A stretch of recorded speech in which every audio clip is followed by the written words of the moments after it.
Well, hello and welcome to a D&D live stream with some fabulous D&D heroes. I'm Matt Baum, your Dungeon Master, and let's have some introductions. We'll start with Anthony.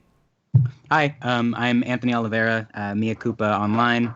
I don't know what I do anymore. I do a podcast about Paradise Lost called The Devil's Party, and I'm all over the place online. You can follow me there. And Bryan?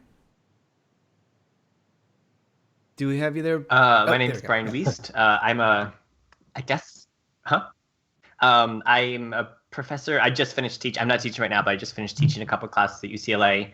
And I'm at bryanwuest.com, where you can read some stuff about 1960s softcore porn.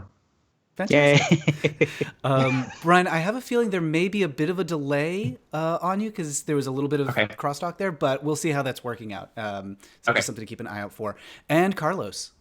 Hi, I'm Carlos. I'm gay wonk on the internet, and I make videos for Vox.com. Fantastic. And alas, we were to be joined by Brian Safi, but he has come down with the flu, and he is not going to be able to join us. So apologies to everyone who's coming in for Brian. His character will make an appearance, but there will be some unexpected surprises involving Charisma Collins, Brian Safi's character. And we all wish him the best, and we hope that he's feeling better. And feel better. Yeah. Our thoughts and spells are with him. So what are we doing today? We're going to play some Dungeons and Dragons. You may recall back in November, we had a little live stream where the party grouped together for the first time, went on an adventure, and had some fabulous, found some fabulous treasure and some misfortune. So we're going to be picking up from where we left off. We're going to do a quick recap and then just dive right in.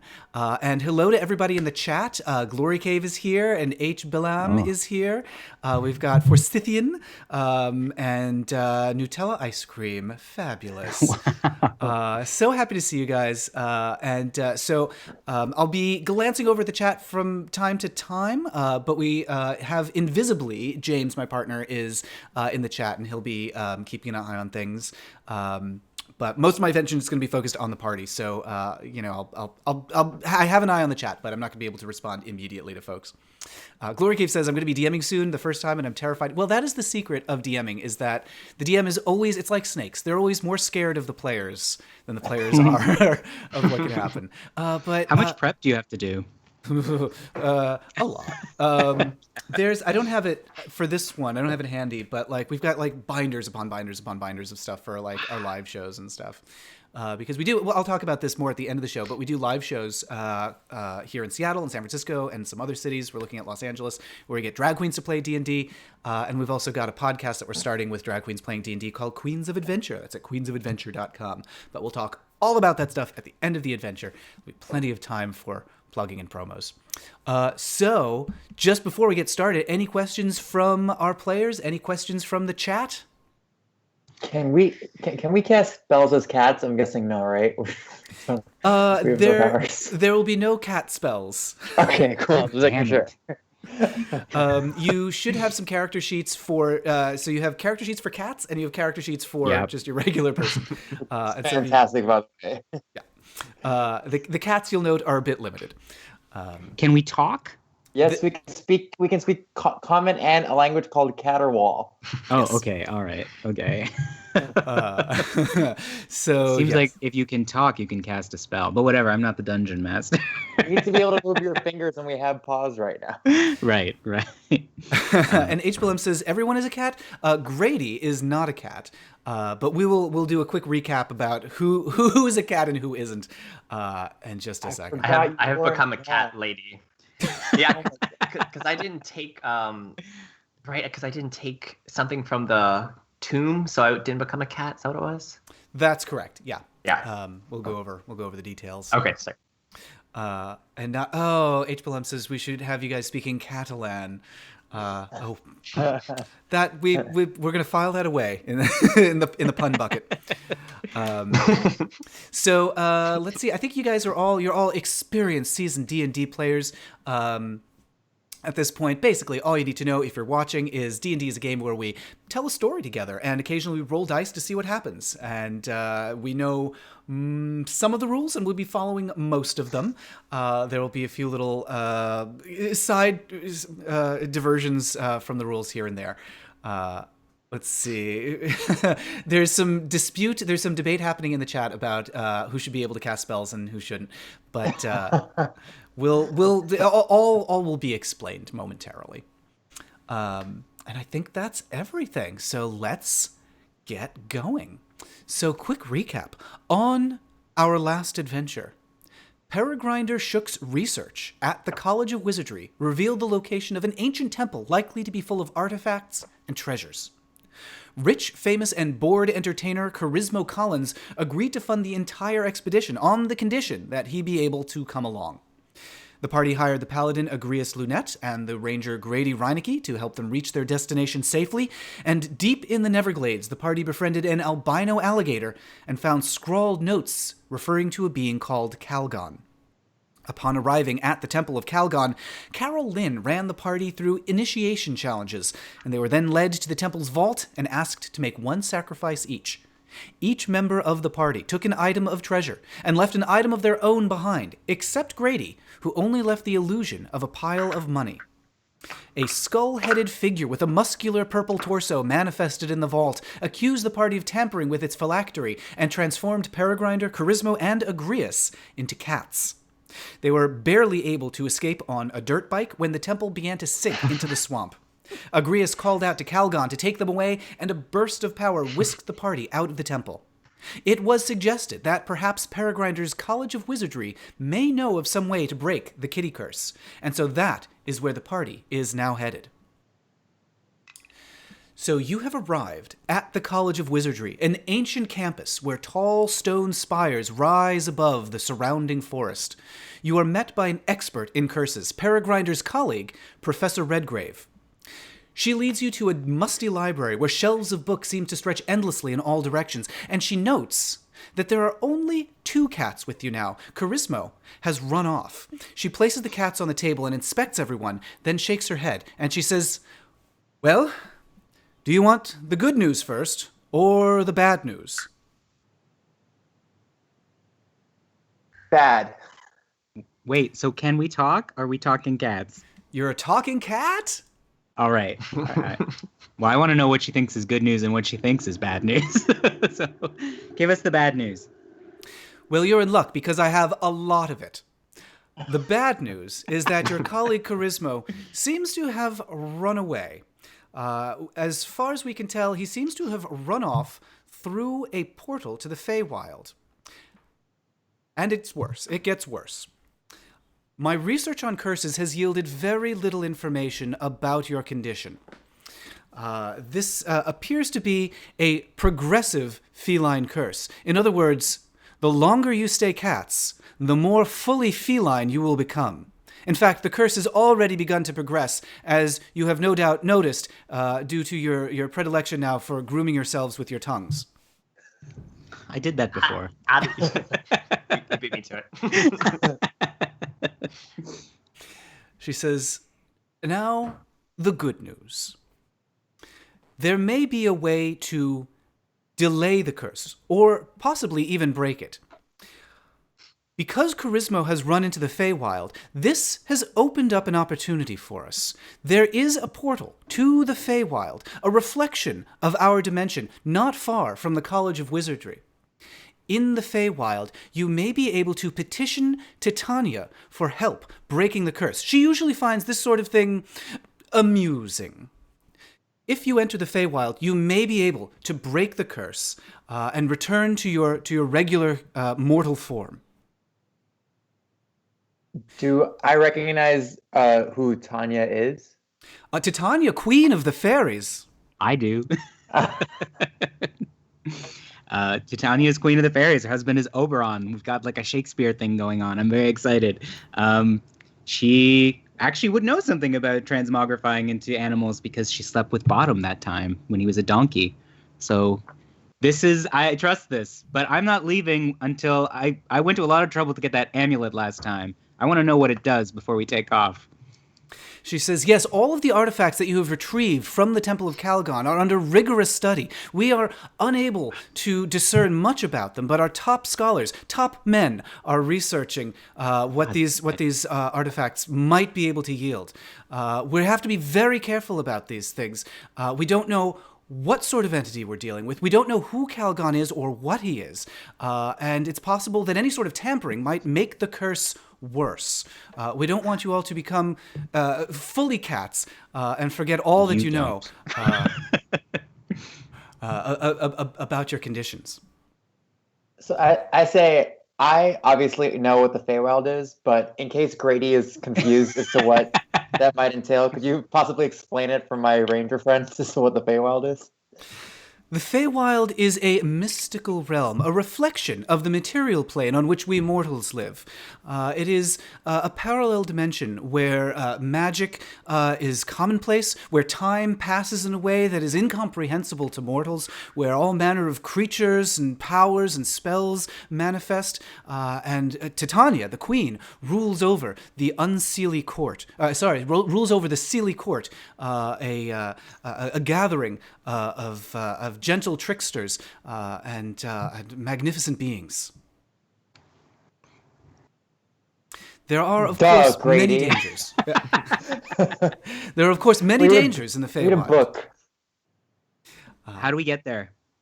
There is a Feywild portal just to the side of the College of Wizardry campus, and so I can lead you there. Remember, you're going to be searching for Charismo, your colleague, and also looking for Titania and petitioning her to help you break this curse, or at least delay the onset of any further feline traits. All right, well, I take issue with the idea that there's anything about me as a cat that needs correcting. But for the sake of my colleague, I will go with to deal with this. We'll decide when we get there whether or not I'm going to actually change, because I'm happy to be a cat, but whatever. I hate it. I want to get out of this form. I hate it. I think Grady's gotten pretty used to having her house just swarming with cats. Great. And just to have like cat armor or like a cat helmet that I could wear, like anything to make a little. I have 2 hit points right now, so like a cat shield I can carry on my paw. The cats, I will say, arm up. They're quite vulnerable at the moment. And also quite adorable. I don't think we have it available, but for the folks who are watching, but. Your character sheets come with portraits of the characters, and so they're all kitten portraits right now accompanying the character sheets. I did tweet the one you sent to me of me, so that's up there somewhere. I think that my pet fox Vidor has like sort of taken on like a dad role to the cats and feels protective of them. Fantastic. And let's just establish like what Vidor is up to right now. So explain who Vidor is and what he's doing. Oh, yeah. So Grady's a ranger. So she has a pet fox, Vidor, who has always stuck really closely with her. But now that these cats are in play, Vidor's kind of become like a den dad to the cats. After some initial hesitance, now feels very, very close to the cats. Wonderful. And so, yes, together, Professor Redgrave leads you through the college. All the other students are kind of staring at you inquisitively, and there's a lot of like murmuring and muttering about what's happened to the party. And you make your way down a hill toward a shady grove at the edge of the campus. It's cool here. There are ancient trees and vegetation lining a mossy path that leads to a ring of mushrooms. Professor Redgrave points to that ring of mushrooms and she says, "This may be a tight fit, but into the ring you go." And as you all step inside that ring of mushrooms, music begins to play. And we're going to get that queued up here. So, here we go. Let me know if the levels on this are off. But so you can hear some music playing. Yes. And to pass through this portal, I'm going to need you to do your best Kate Bush dance.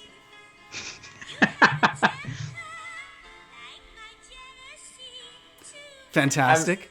I don't have a tambourine. I wish I did. I'm mimicking the best I can, but I keep forgetting that I need all 4 paws on the ground to stand up. For myself. And Grady? I think Grady picks up Vidor and lets Vidor sort of do it in her arms. Oh, marvelous. I'm so delighted by that. Yeah, so you're all swaying and dancing, and the music starts to fade away as the world shimmers and the familiar gray spires of the college burst into vibrant color, transformed from stone towers into towering striped tents. The trees around you become enormous pink mushrooms. The birds of the forest are replaced with gigantic butterflies. There's a sweet scent on the air, and the light has become a blue twilight that glows through the mushrooms and prickles at your skin. A pathway of glowing disco floor tiles leads back towards campus, and you can hear calliope music playing.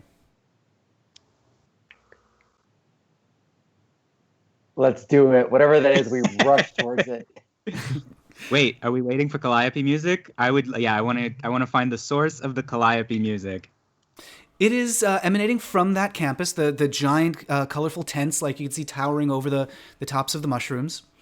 And so the party, you're headed that way down these illuminated disco square tiles on the ground. And as you approach the campus, you can see that it looks familiar. It looks like the College of Wizardry. It's organized. The buildings are organized in the same sort of way, but everything is a colorful striped tent. And instead of students, there are clowns everywhere. They're performing tricks, somersaulting between tents. They glance over at you, but they don't pay you much attention. And you can hear slide whistles, and you can see balloons floating around, and sparkles everywhere. And as you emerge from the underbrush, there is a clown with black glasses standing there who spots you as you approach the college. And she says, "Oh, welcome. What brings you to the clown college?" And she looks down. "And are those your cats?" I think Grady feels profoundly uncomfortable with all of these clowns at the castle, and I think she nudges the cats up to talk to the clown with her foot. I look back and speak in Caterwall and say, "This is literally my worst nightmare. I'm not doing this," and get behind you. I am furious at the assumption just because that I'm a cat that someone owns me. I'm deeply offended. How dare you, clown? And then I immediately try to smooth that over and ask how we can find Titania if she's around amidst these clowns. She says, "Oh, Titania, she is within and without. She is in all places in the Fey realm." I hate clowns. I hate clowns. She says, "I'm sure that you might find what you seek here at the Clown College, but you do stand out a little bit here. In order to fit in, surely you can do something to make us laugh. Show us something that can amuse us and give us mirth." And by the way, also, I'm going to give a point of inspiration to Paragrinder for your indignant response to ownership I've been of a cat animals. for like 48 hours, and it's already, the struggle is real. Like, unbelievable. Okay, we got to make this clown laugh. I mean, again, I'm deeply offended that I'm just like this performing animal for them, but I turn a beautiful somersault in the air, land upon my feet, and then indignantly crawl behind the ranger.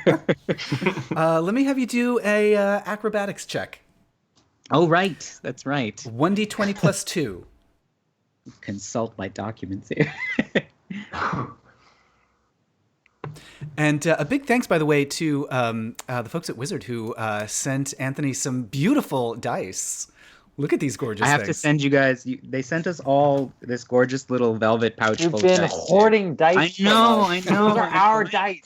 Brian was in town and I didn't even give him one. I feel so bad. But they're As very you should. pretty. I think they're My Little Pony dice, and they're What? like this pretty little pink iridescence. Look at that. Thanks, Wizard of the Coast. But I don't know how to use them yet. I am still a cat. I don't have thumbs, so I'm gonna let you roll for me. Okay, so you're going to do a acrobatics check, and I just realized that as a cat, I think your acrobatic stat is a little bit different. Okay. So oh, it's a +4. Okay, so we're doing a 1d20 +4. So you're going to get a Natural 20. Nice. Congratulations. Clown First roll. convinced. Take that, clown. So you do it's a beautiful cartwheel, and like before you realize what's happening, the momentum of it carries you into like a backflip and like a triple lutz, and you land like on one hind paw with your other paws out in the air in sort of a ta-da pose, and the clown says, "Astounding, a natural clown we have here, marvelous, marvelous. Who else? Who's next?" She's got a huge smile on her face. So while this has been going on, I've been furiously licking my arms and shoulders, and then I walk up and spit out my own hairball and then put it on my nose like it's my clown nose and say "ta-da." What do I have to roll for that? I'm gonna say medicine. No, performance. We're gonna do performance on that. That sounds right. Cool. 3. Ta-da.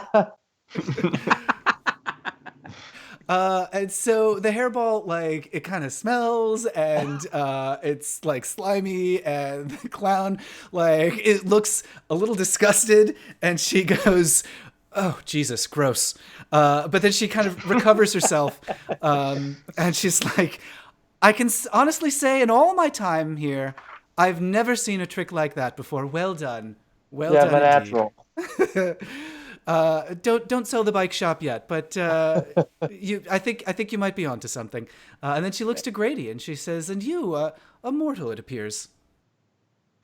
Grady feels just very uncomfortable being put on the spot in front of groups of people, and so she casts minor illusion in her right hand to make a balloon appear, but even the balloon is just sort of, it's half floating. It's kind of like after you've had a balloon for a couple days and it's kind of misshapen and like halfway up in the air, and grins and shrugs. Is Vidor doing anything? Vidor is much more sensible than Grady in these situations. And she is going to, she's going to run up under, sorry, what's your name? Agrius. Agrius to kind of catch him on his back, and ride him around like a little horse. I just let it happen. I'm dead weight right now, just letting it happen. I kind of love this like image of like the half deflated balloon. It's kind of like one of those sad clowns, but then there's like a jaunty little fox carrying a cat around. And let me have you roll. I'm going to give you advantage on that because there's two of you performing. So let's do a performance check. So -1, but 14. Okay, and so the clown... 14. She claps, and there's some other clowns that are gathering around, and one of them says, "Oh, Tina, what have you found here?"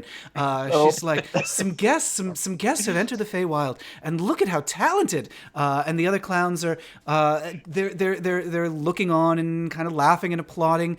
And Tina, the clown that you've been talking to, is suddenly surrounded by a shimmer of light.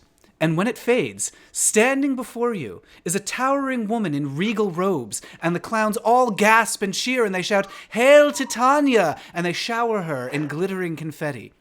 And she smiles down at you, and she says, "Now then, what brings you felines to my Feywild?"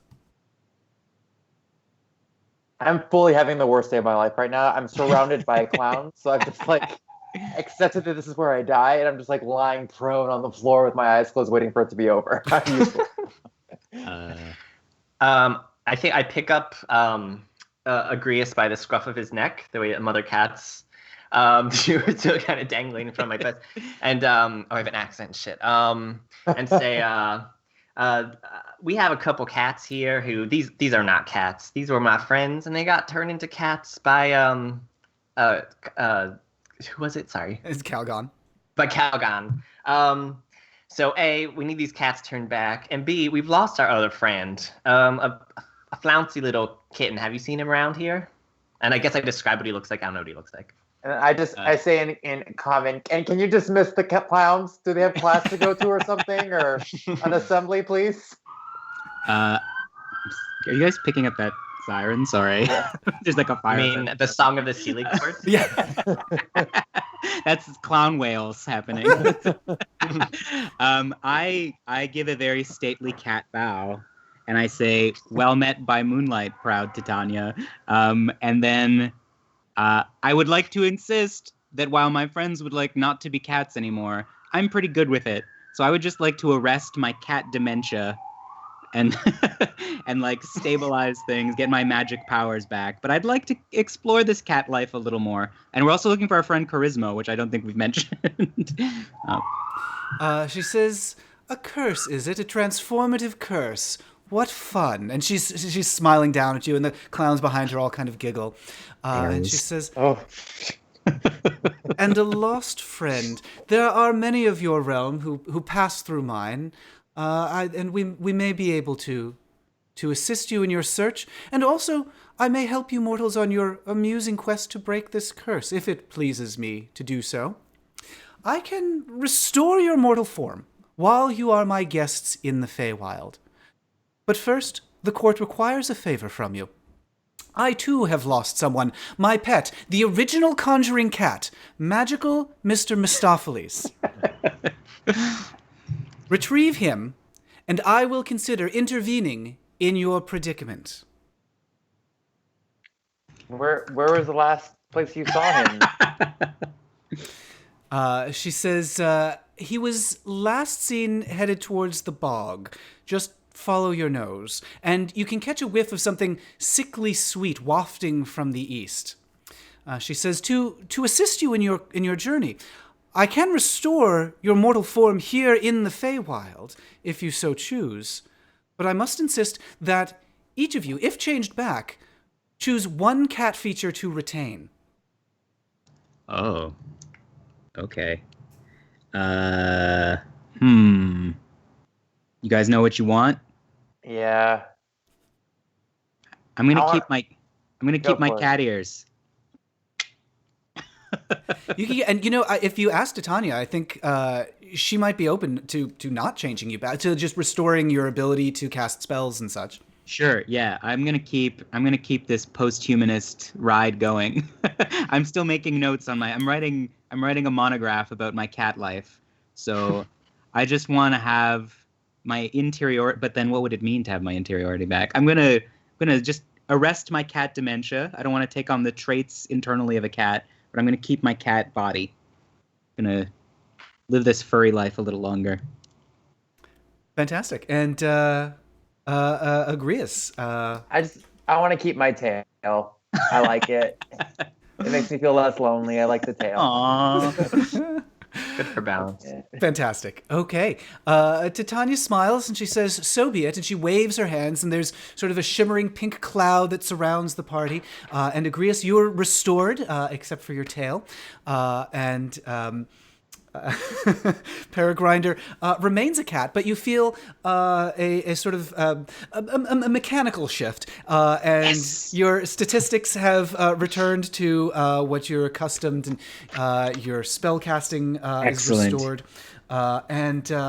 As far as, let's see, I can't wait to shoot a cat fireball again. Does he still have 2 hit points, or does his hit points go back to normal? statistics, I'm going to say, have gone back to normal. So that's let's see, 12 armor class for Paragrinder, 20 hit points. So everyone's stats are back. Oh, and Excellent. yes. Can I pick Paragrinder up, look him in the face, and just say, so you could say you literally leveled your pussy up, and then just stare at him, and then put him down. I'm absolutely going to give you a point of inspiration for that. Yeah, stupid joke. I will say, so the way that inspiration works in this game is we're doing a kind of our own version of the rules. You can use your points of inspiration. You can collect as many as you get for doing something fun or silly or in character or surprising or stupid or whatever. It's definitely a pun-based economy, so puns get you inspiration. I have my catness, uniqueness, nerve, and talent. Yeah, okay. I'll give you a second point of inspiration for that as well. And so then you can spend them to give yourself advantage on any D20 roll or to counteract disadvantage. And you can also spend 2 to recover a burned spell slot. Right. Okay. That's how those are going to work. And so you're restored, and Titania says, "Now remember, you're seeking my pet, magical Mr. Mistopheles, last seen by the bog, and I don't think you'll have any trouble following the scent of the place. It's just off in that direction." She gestures towards the east, and she starts to sort of recede backwards into the crowd of clowns. She's fading out of existence, shimmering away and becoming ghostly, an apparition. And as she fades, she's calling out, "Titania, Titania, Titania." What was her outfit? Oh, just a ball of flowers. Iridescent sticking flowers. out of it. And for all you know, she is still muttering Titania to herself to this day. And so, off to the east, She comes back. you can pick up that smell, that sickly sweet smell, in the direction that Titania has indicated. And the clowns are sort of like, they wave to her, she disappears, and then they go back about their business, rushing, bustling about the campus, somersaulting and doing somersaults and throwing pies at each other.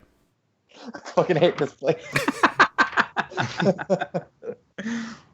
I want Vidor to start sniffing the ground to try to find a cat.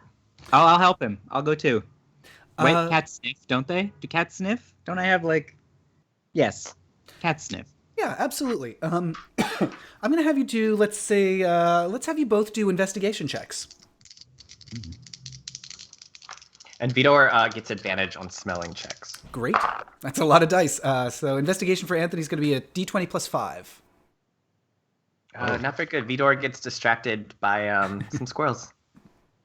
Am I rolling for myself? I do have a 20-sided die. Go for You it. got this. Roll it and then add 5 to it. 9 then. That's no good, huh? That's actually that'll bring you to 14. So I'm going to say that you can definitely pick up the scent of another cat leading off towards the east. But it's being sort of overwhelmed by the smell of sugar and just like overwhelming sweetness. Oh, okay. So I guess we follow Peregriner. Yeah, I guess we'll keep going, although I am curious about the sweetness smell, but maybe we'll find out what that's about soon. So let's keep following the scent through the bog.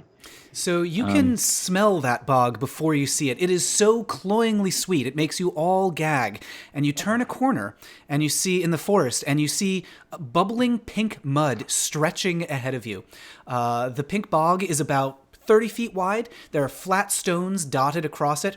Far on the other side, you spot an unfamiliar cat. It's got tuxedo-like markings, and it glances back at you and then disappears down the path on the other side. Does the mud seem edible? How sweet are we talking? You could certainly give it a shot. I look at the group and say, "It's my cheat day," and then take a handful of the mud, put it in my mouth, and see what it tastes like. Let me have you do a strength saving throw. Oh no! Oh, no. I immediately regret this. Okay, strength. It's cocked. It got stuck in the weird spot on my table. Oh shit! I have to show the webcam. It is a natural 20. Which Very means nice. I don't die from this pink mud. It as you reach in and scoop out some of this pink mud, it seems to be pulling you in as hard as you are pulling away. But you're able to break its grasp and pull your hand back. Your hand is now coated in this pink goo, and you can't you try to shake it off. It is just attached to you now, and the smell just seems to have overwhelmed you as well. You're covered in the smell. I show my muddy hand to the group and say, "See, I put on weight immediately. One cheat day already." Oh no. Well, what do we do? Is it taking over his body? Does it seem? Is it alive on him? No. It's just whatever has touched, whatever part of his body has touched it is now just covered in this stuff that can't be shook off. Well, It's a glove, basically. it's not bothering you. Yeah. It's just, I like it. If we just ignore it, it'll be fine. It's I'm like sure. a bubble air freshener. This isn't as bad as the tail, honestly, so this is good. I can roll with this. I could see how a sticky hand might come in handy later. Let's just leave it. It's fine. Let's continue following the bog. Is it? Oh, wait, do we have to cross it? Is it Yeah, there are some branches and some stones dotted across the bog. Some tree branches are suspended above it. There's some like rushes and tall grass growing up out of the pink goo, and there's just bubbling, frothing bursts of air escaping through it. Don't I have like a flotation spell we used last time? Maybe we should hover across the bog. You have like that floating disc one. Tensor's Yeah. disc, I think. Yeah, didn't I have that? Let's use that again. Tensor's floating disc. Yeah, I can do a ritual. Can you move the disc while we're on it? We did last time, right? Is it? I don't know. I'm just checking Tensor's floating disc. Let's see. A horizontal plane of force 3 feet in diameter and 1 inch thick that floats 3 feet above the ground, can hold up to 500 pounds. Okay, I'm a cat, so we're fine. So not Agrias. The disc All is right. I took one bite. I would, as DM, I would allow you to pile onto that disc, and if you can make a case for me about how you're going to make it move, I might let you do that. Okay, what if how far do we have to cross? 30 feet. 30 feet. I have a rope. Maybe I could tie it in a lasso and try to catch a tree or something on the other side. I think that's great, yeah. I was going to suggest we twist the end of the Tensor's disc into a propeller, but I like the idea of a rope too. Let's do that. I may be overcomplicating this. There is a marvelous suggestion happening in the chat right now of a cattail propeller. Oh, yes. Okay. Which Got my cattail here. Oh my god, you have a towel? Yeah. You can just spin it. Hang on. If I can get a good... Here we go. There we are. Fantastic. James, Yeah. what is the cartoon that I'm thinking that's from, where there's somebody who propels, there's a cat that propels himself with a tail? It's kind of like Tails from Sonic. Yeah, Sonic. Yeah. Yes. Yes. A fox. Miles Tails per hour. Yeah. And the Iconic. actual thing that I was thinking of was Sir Hiss from Robin Hood, so not a cat at all. But the point is, let's see. So I think like this combination of rope and tail is marvelous.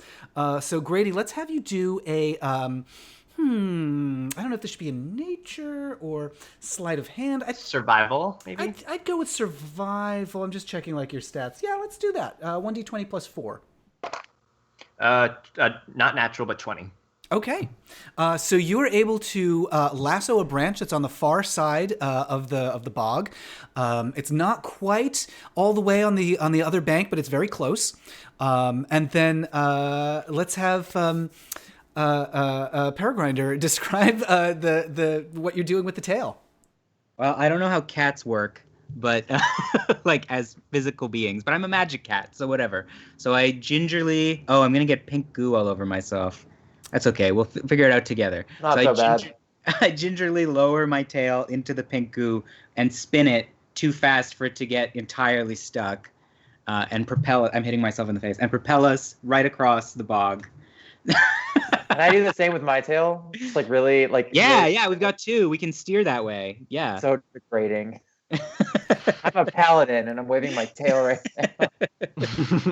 This is fantastic. You're both kind of like twerking off the back of the This never leaves the Feywild, by the way. This stays here. Yes. What happens in the Feywild stays in the Feywild. And yeah, so you make your way across. The disc is slowly propelled across, and Grady, you're reeling them in on the disc, and the momentum kind of pushes you across to the other side of the bog. You've got just a little bit of splash of pink on the ends of your tails, just a little bit. Touch of pink. Yeah, and you all have the tails now have a bit of that sweet smell as well, but you're able to pass over these bursts of pink mud, and you make it over to the other side. Well done. You Hooray. solved the puzzle of smells, and now there's another path leading down through the underbrush deeper into the forest. Are there any cat tracks? You just barely were able to make out, like as you were going across, you can just barely make out like a shining reflection of 2 glittery feline eyes peering out at you from the bushes along that path that then disappeared, darted away down the pathway. Okay, well let's dart. I'm gonna dart after him. Okay. Darting along the. Let's all dart. Yeah. I'm shouting, magical Mr. Mistopheles, and I'm giving chase. I don't remember the rest of that song. I can't remember it. It's, I will say, not good, that song. It's written by T.S. Eliot. How dare you? Okay, the melody is the problem, not the... Sure, yeah. Rest assured, there have been numerous lengthy discussions in this household about the lyrics of that song over the last few days. This is a future liberals want, by the way. Just arguing about the lyrics. Okay, I'm darting after, and my tail is my tail still goopy? Mm-hmm. I don't think I care. I'm gonna just dart after it. Whatever, it's fine. So you're rushing down this pathway, and you can see there's a brief glimpse. You just see a flash of black and white fur leading you further down that path. And the party stumbles out into a clearing where you see 3 small huts next to each other. One of the huts is made of straw, another of sticks, the third of brick. In the center of the clearing, there are 3 pigs standing upright in farmer's garb, nervously chatting amongst themselves. And as you emerge from the forest, they kind of like snort and sniff and look around. They're like, "What is that smell? Oh, you came from the bog, huh?" Cheat day. I immediately start flirting with the stoutest of the pigs, because I am also questing for a husband right now, and I trust. I'm hoping the strongest one is the one who laid the bricks, so he's like nice and sturdy.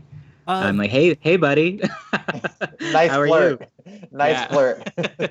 Got it. That's how I do it. That's my game. If I had a PlayStation, would be set. There is a tall, muscular pig there. He's wearing just overalls, but nothing under the overalls. And he bends down and picks you up and starts petting you and says, "Aw, look at this little cat. It's a little talking cat." Right here. This is perfect. I'm horrified. Like, how did that work? That was that easy? And one of the other pigs says, "There's no time for that. The wolf's gonna be back any second. What are you guys doing here? You're in terrible danger." Is the wolf hot? He's like, "What are you hot? He's a wolf, and he's gonna be drawn by your smell. You guys stink of that bog." Are there any otters in these woods? We're not here on a mission right now. We're here to fight.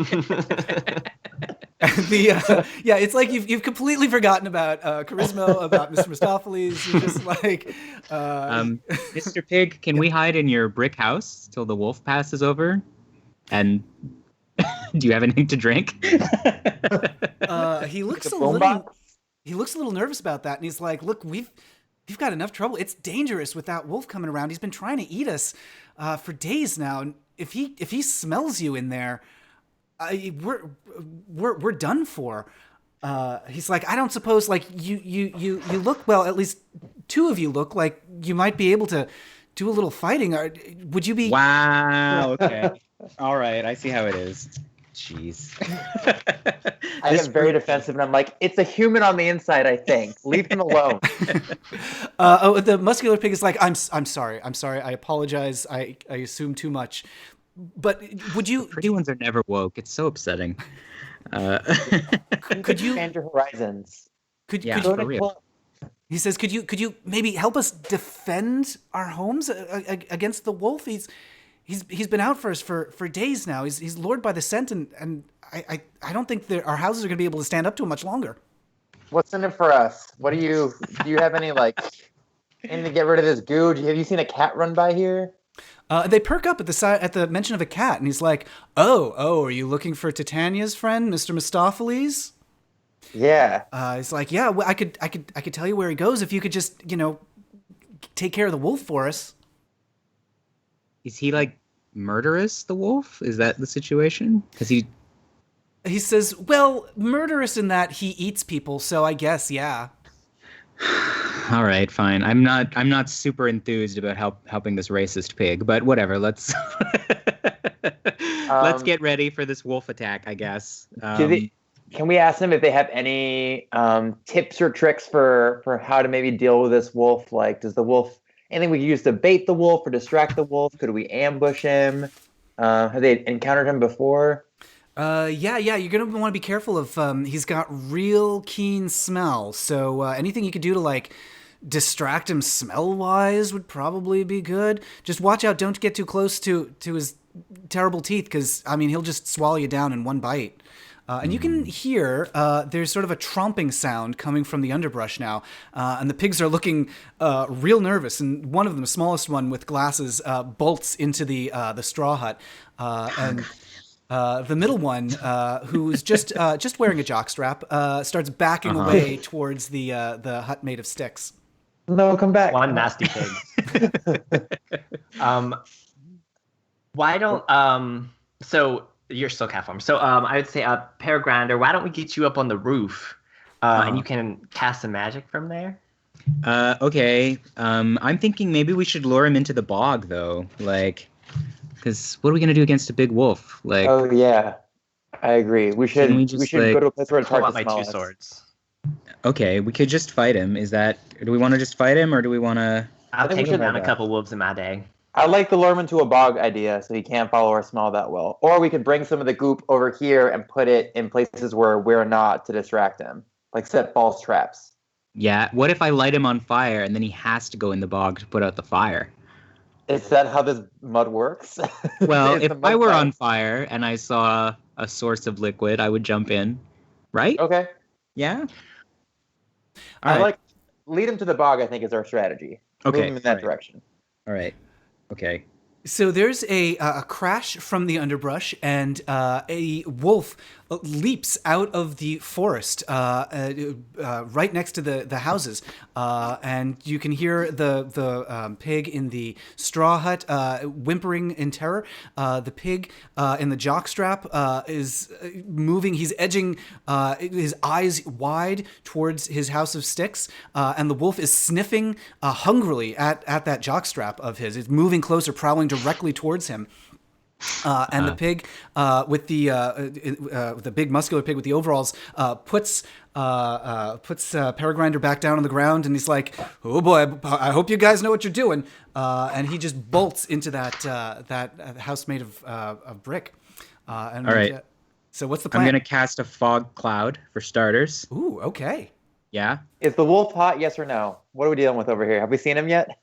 Yeah, so he is he's a full not humanoid, just like a full quadruped, snarling drool No, dripping keep going. from the That didn't jaws. answer the question. Yeah. I said, is he hot? And he's just like teeth and matted fur, and he smells. He's smelling towards that pig with the jockstrap. So, what's the plan? Okay, so he definitely doesn't speak. We've tried. Did he say anything? I'm gonna talk to him. I've already cast. Wait, did I cast fog cloud first? I don't want him to be able to get us. Okay, so you describe to me what like gestures you do to cast fog cloud and what the effect is. I am a small cat. Oh, this could be so on the cute. roof, and I raise my little paws, my little Oh bean my god, hands. I'm dying right now. It's so cute.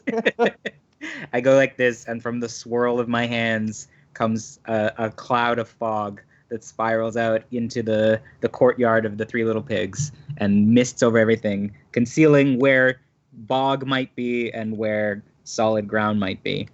And as I'm doing this, I ask, "What time is it, Mr. Wolf?" and see if he responds. You could just hear snarling and growling and snapping from within that cloud. You have no idea what's happening. All right, let's kill this motherfucker. Can then. I cast I point at the bog, cast command, and say submerge. Ooh, command. Okay, so let's see. I'm just checking. He has to roll a wisdom saving throw against my DC. Yeah. Let's see. Command. I'm just checking, like, if that has an effect on creatures with very low intelligence, but Ooh. succeed. I think you have to speak its language. Doesn't understand your language, or if your command is directly harmful to it. So the wolf. Let me just check the wolf stats here. But yeah, let's see. I don't think. I'm gonna say he doesn't speak Common or Caterwaul. Okay. So the command has no effect. Command. Do I burn a spell slot? Did I like attempt to cast it? Basically? No, I'll give you that one. Okay. Then I want to cast run over to the bog and cast light on the shore so that it kind of illuminates that spot of the fog. I can like see my shadow through my profile through the light. I'm like trying to draw attention with my tail out. Okay. You're drawing him over, and so the bank of the bog is now kind of shimmering and bright.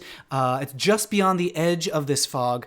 So the fog is about 20 feet in diameter. It's kind of a fog cloud, and so it's just at the edge of the fog cloud is the bank, and you can hear the wolf kind of like stomping towards you. What are you going to do as he's getting closer? You can just barely make out his form coming towards you. I'm going to get dodge ready, or I'm going to prepare my actions so the minute he tries to attack me, I like bullfight, move out of the way, and try to push him into the bog. Okay, let's do a acrobatics. I'm trying to decide if that's athletics or acrobatics. I'm going to say... Because of the combination, we're going to do 2 checks here. We're going to do the acrobatics to have you dodge. Before this happens, am I within 30 feet of those of my buddies? They are pretty close. So Paragrinder's up on the roof, right? That's about 20 feet away. And Agrius, you're just at the edge. And then Grady, you're just sort of like in the middle of Grady is slowly sneaking behind the wolf. Oh, okay. Great. You're Okay. following his trail. So while he's like, I'm trying to motion him over through the fog, I'm casting Bless on the 3 of us. Like, this is fun. Oh my God. And then what are these checks I have to make? The first one is what? Acrobatics to dodge out of the way of this wolf that's stomping towards you. And I'm using Agrius' stats right now. That's correct. Okay. Acrobatics. 6, and I roll a d4 for Bless. 2, 8.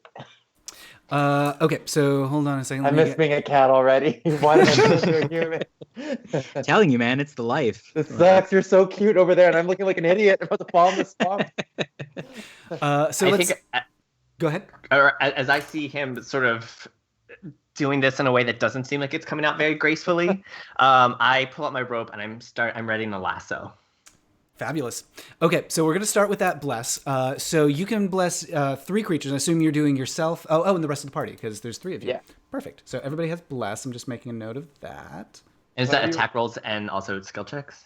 Yeah, I think it's any d20, or it might just be a billion attacks. Okay. It's attacks and saving throws. Okay. Oh, sweet.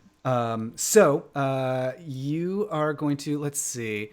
So that you do that acrobatics check. And you rolled what? An 8. An 8.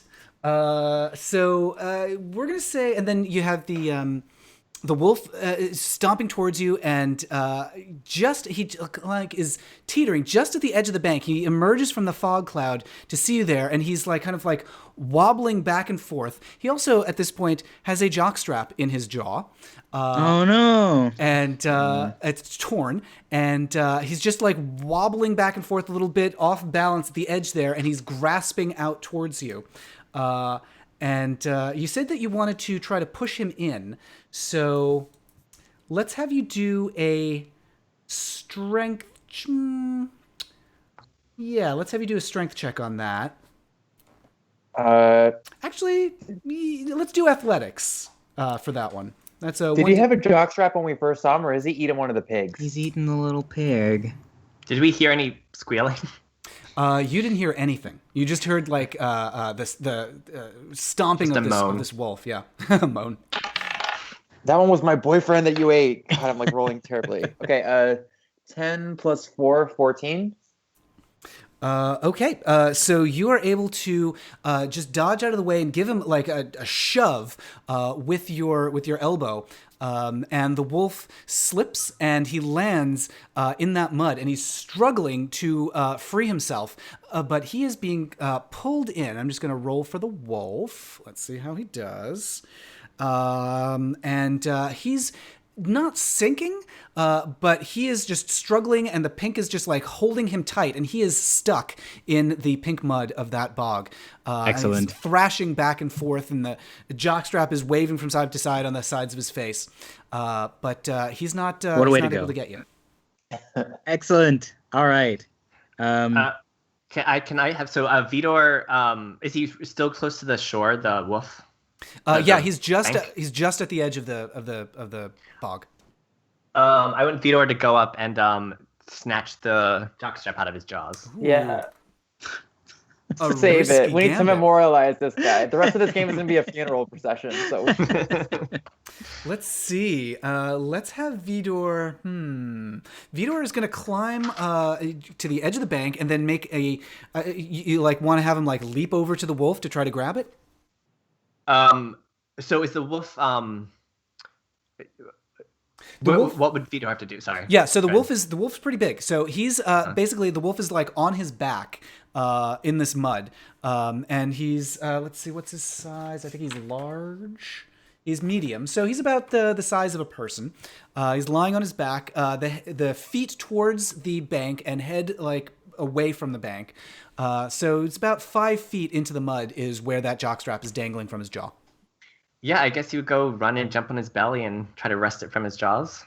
And the wolf is clawing at Vidor as this is happening. And let's have Vidor do a dexterity check or a dexterity save. Oh, natural fail. Ooh. So 5 total, but. So I'm going to say Vidor is knocked. The claw. He's able to get the jockstrap in his mouth from the wolf, and then he, with the thrashing claws of the wolf, is knocked over into the mud as well. And so now he is just about a foot away from you in the mud of the bog. All right, so the lasso that Grady had going for maybe the wolf, I would like to redirect that and try to lasso Vidor. Okay, and so I'm going to Very say sentimentality. because you're so close, I'm going to say that's just going to be a natural, like easy for Grady to do, being a ranger. And so you're able to lasso Vidor and pull him to the bank. He's just coated in this pink mud at this point, and just it smells intensely of the bog. But you pull him up out of the pink goo, and you take the jock strap from him, and you're holding it in your hand now. I think I take a sniff and then I toss it to Agrias. I wrap it around my tail like it's part of my vestments now. You'll always be with me. And It's your arcane symbol. you can This you is my hear. focus.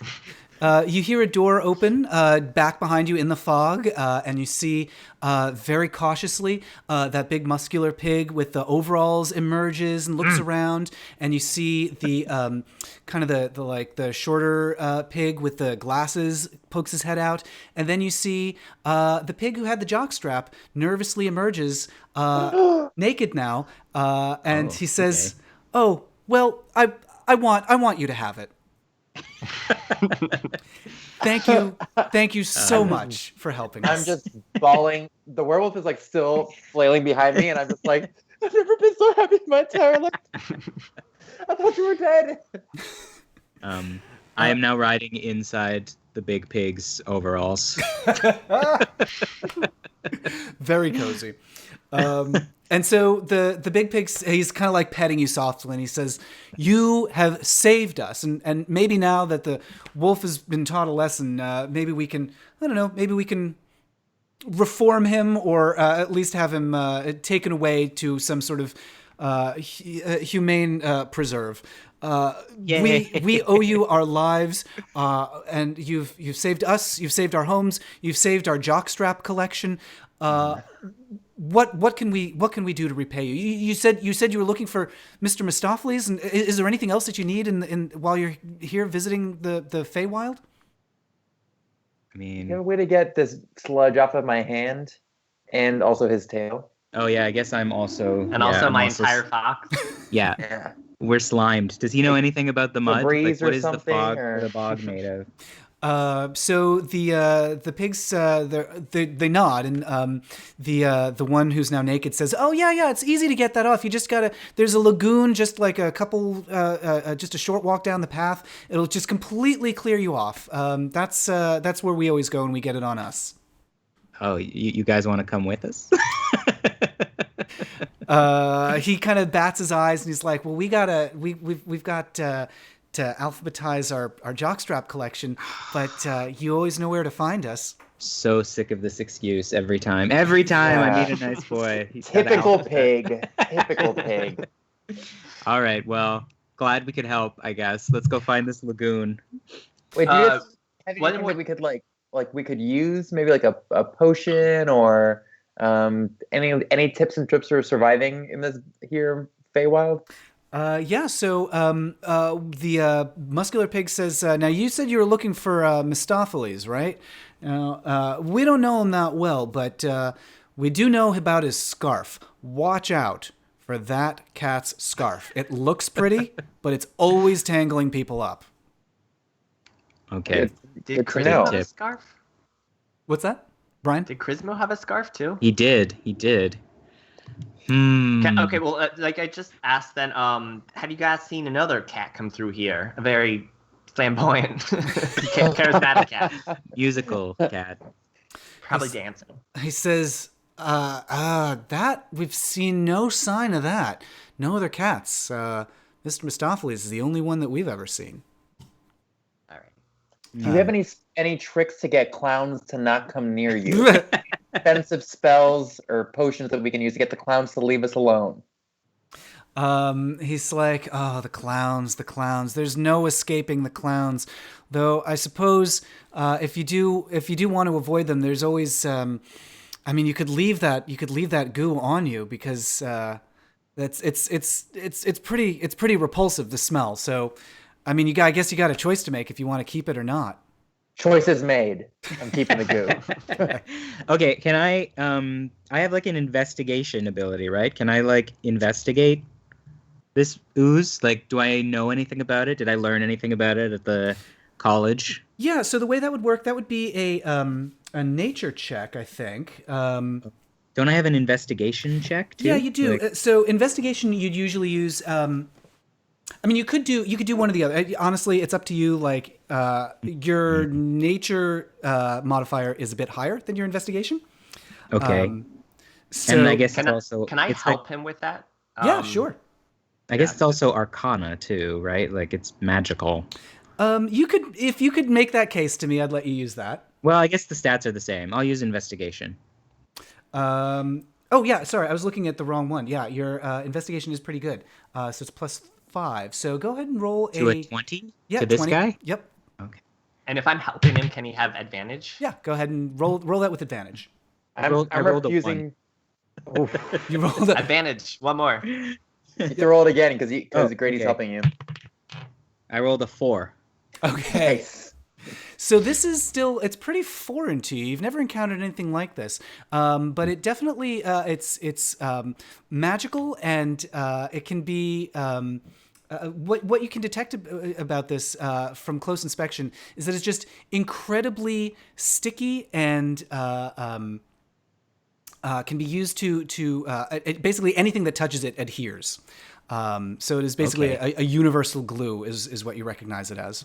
All right. Okay. I'm watching it and like, guys, it's anti-clown glue. I don't know what we're spending so much time here. It stops clowns in their tracks. Let's move. All right. I So want we're to take a skipping the lagoon. branch that we find like on a tree or whatever, and just like dip it in so that I have a stick of that stuff in case we need Oh, it. smart. Sure. So you're carrying a stick of that pink goo, and the pigs are kind of waving to you as you head off down the path towards that lagoon that they mentioned, and you feel a gentle breeze wafting, and you hear some clear flowing water, and turning a corner. It's about a 10-minute walk. You see a satyr sitting in a lagoon with this clear water in it. And he looks up at you in surprise as you approach, and he says, "Oh, how now, spirits? Whither wander you?" We do wander everywhere.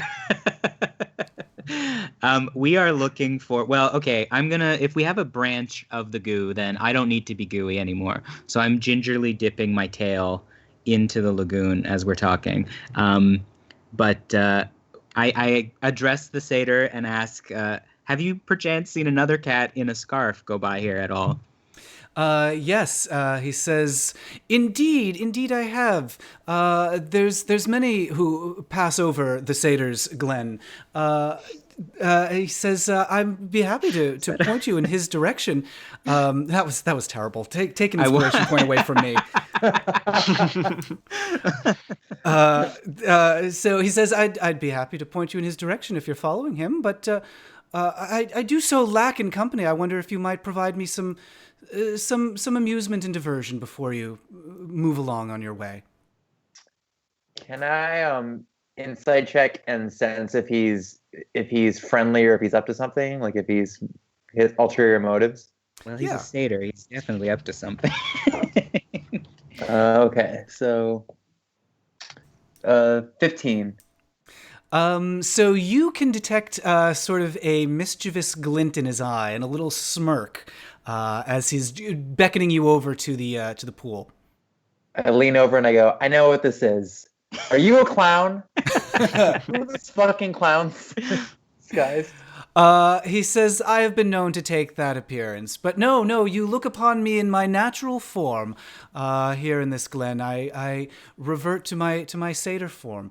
Of course, the shifting of forms and the casting of illusions is a specialty of mine. The telling of tales and spreading of riddles." He says, "What is it you seek in the forest? You said it was a cat that you wish to find, but are not you yourselves cats? Why are you not cat enough?"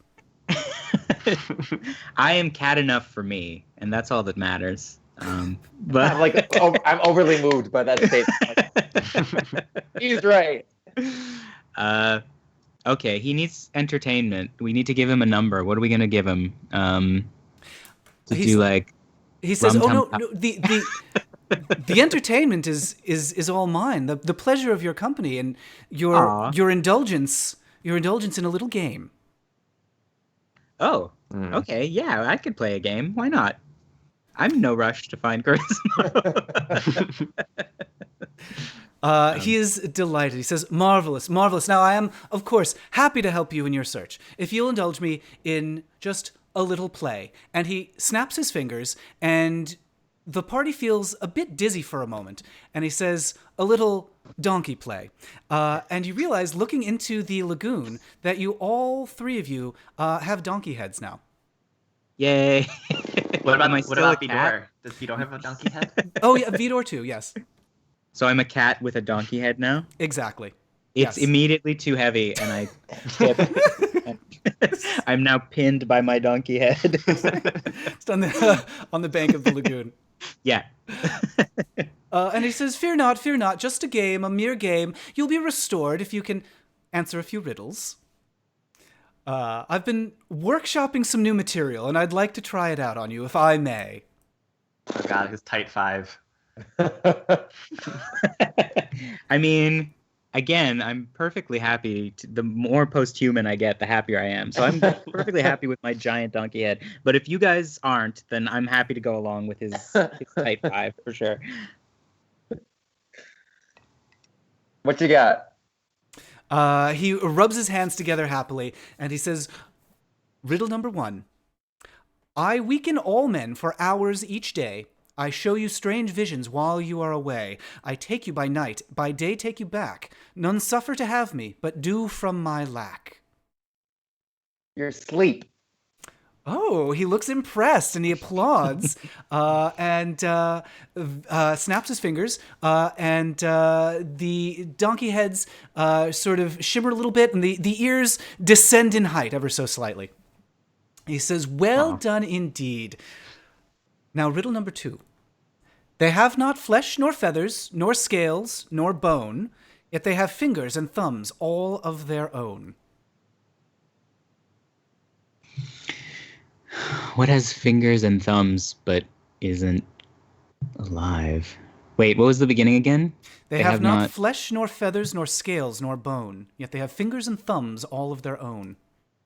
Fingers and thumbs. A glove. He looks delighted, and he applauds a little bit, claps for you, and the little bit of the mane that you have like running down the back of your head, it shortens just a little bit.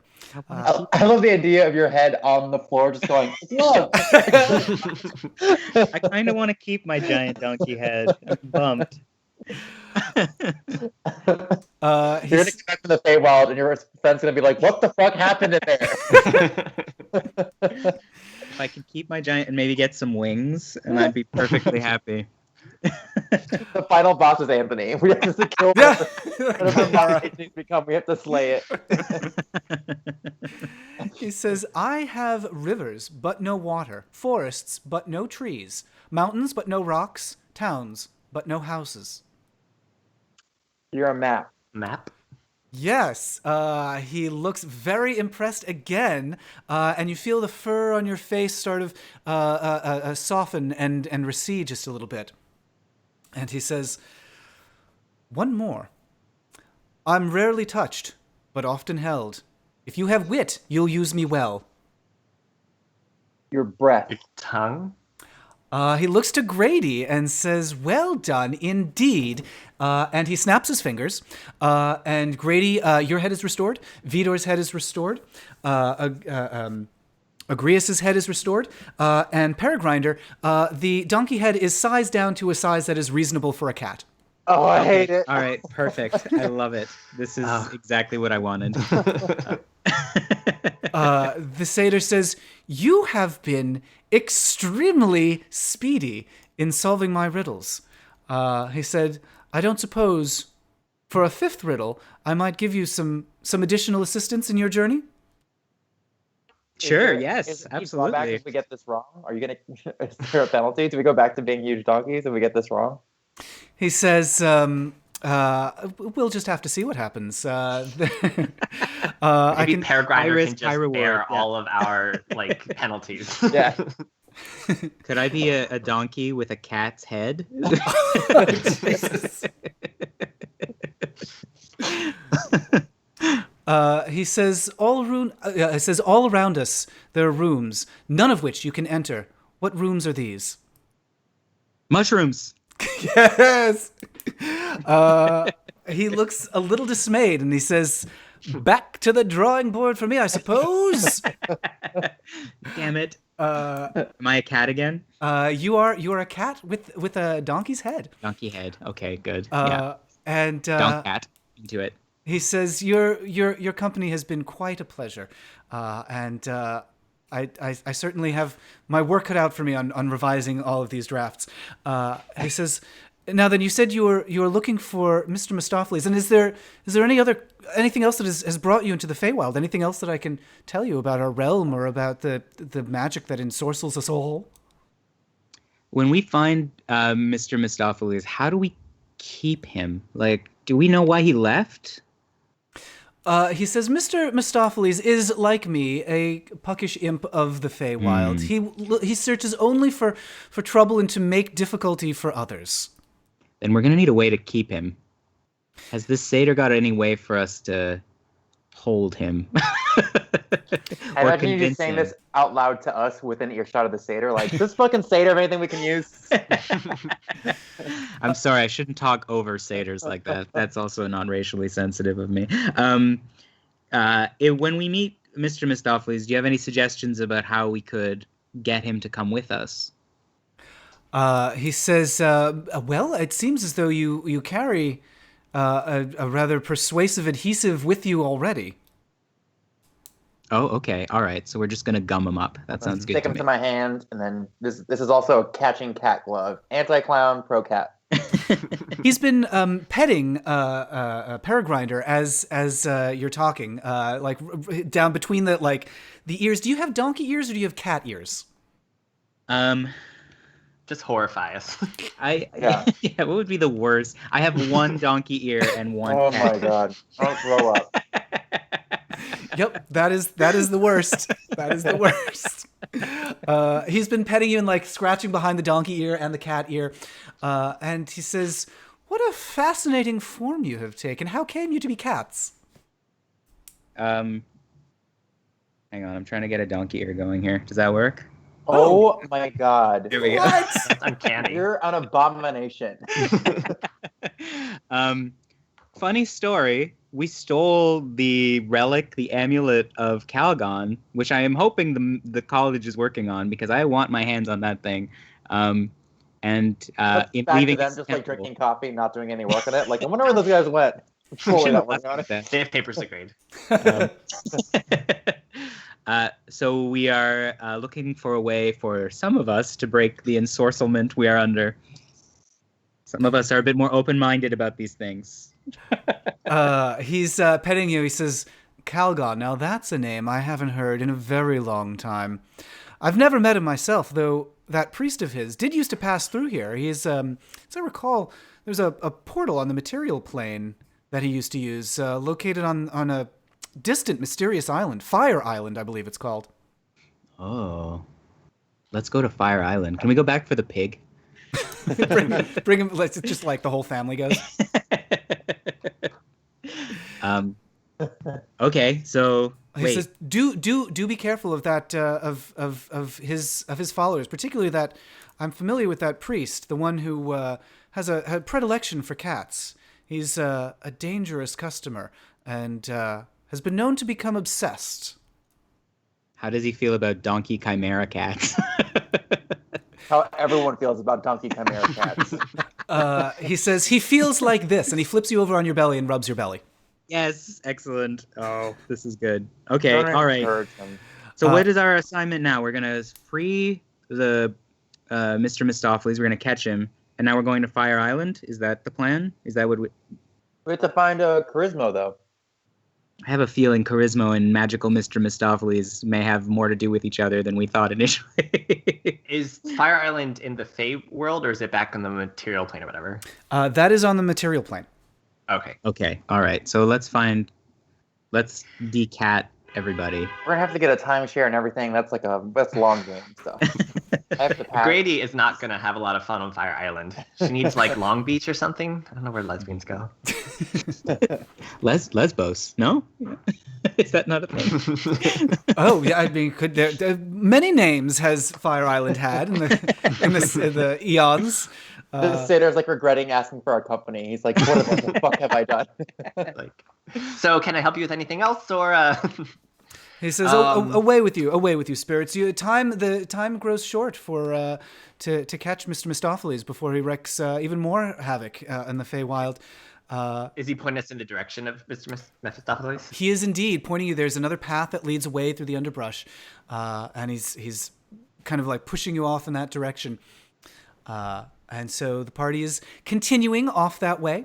And it's another journey of maybe 20 minutes to a half an hour of walking down the pathway. Every now and then you can see like there's a little tuft of white and black fur on some of the like thorny growth around you.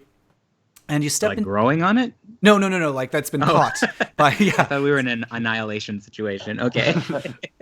That's been caught by matches the tuxedo cat that you saw at the start of the bog. And you step into a clearing. There's a tall, thin woman staring angrily upward in the clearing. She is dressed in long white robes. There's a white crown on her head. There's a white shawl blowing in the breeze just out of reach above her head. And she's muttering, "Oh, bread and butter, bread and butter." And then she sees you. And she says, "You there, can you help me retrieve my shawl?" Are you a clown too? With my sword out, like. She looks indignant. She says, "I am the White Queen." Oh no! Don't fuck with Tilda Swinton. Let's get out of here. A lot of white queens in DC. I'm familiar with this breed of monster. She says, "Yeah, but just if you wouldn't mind helping me, I'd be terribly grateful, and I'd be forever in your debt. It's just." She points up at the shawl that's just like blowing around in the breeze, and she says, "It's just gone a bit peevish." All right. Am I just as dexterous with my giant donkey head? Can I still? Questions you only ask in D&D. All right. Okay. With all caution due to these Miltonic Satan figures, I'm going to help her out. I jump into the tree and fetch the scarf, the shawl. Well, so it's blowing around. It's just a little bit out of reach from the branches. It does come close to catching on the branches of the tree, but it's not caught quite yet. Oh, so it's just like in the breeze? Yeah, it's just floating around, sort of as though the breeze has a mind of its own that's just playing with the shawl. What about your magic, Paragrander? Yeah, why don't I cast web and try to snag it? Yeah, describe for me the gesture for casting that web spell. I raise one paw with its little beans and one hoof, and I, and I spin them, and the web materializes in my hoof paw hands, and then I shoot it up in the air, and it sort of catches around it. Fantastic. So yeah, it catches around that shawl, and the way that web works is that if it's not anchored to something, it falls to the ground. So it falls to the ground in the clearing. It's also ensnares the White Queen, but.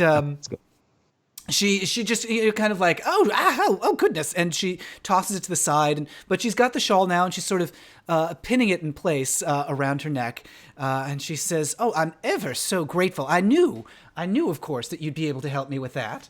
That's the benefit of remembering backwards." Oh, okay. So I know what remembering backwards is, but for Grady, could you explain specifically what you mean by that? He says, "Of course." She says, the memory goes in reverse. I remember best what happened the week after next. Oh, no. Week after next. Okay.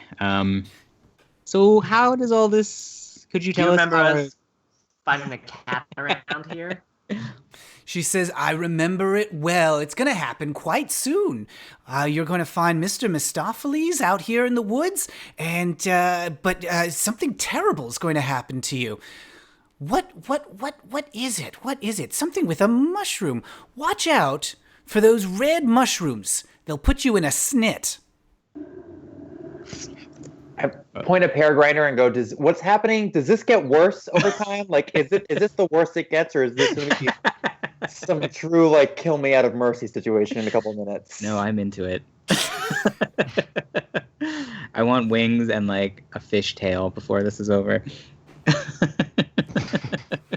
The name of this episode is Shape of Water with a question mark at the end. Like, yeah, I want, like, a beautiful mermaid tail, but a very shapely butt as well. Like, some gills behind my cat ears, my whiskers. Yeah. So the queen, she's sort of like gazing off into the distance. She's like, yes, a bit of a fight lies ahead, but I'm sure you're up to the task. Just watch out for the mushrooms, watch out for the cat, and watch out for the cat's cat. Okay. Thank you for your help, mysterious lady who I hope is still in a web. The cat has a cat?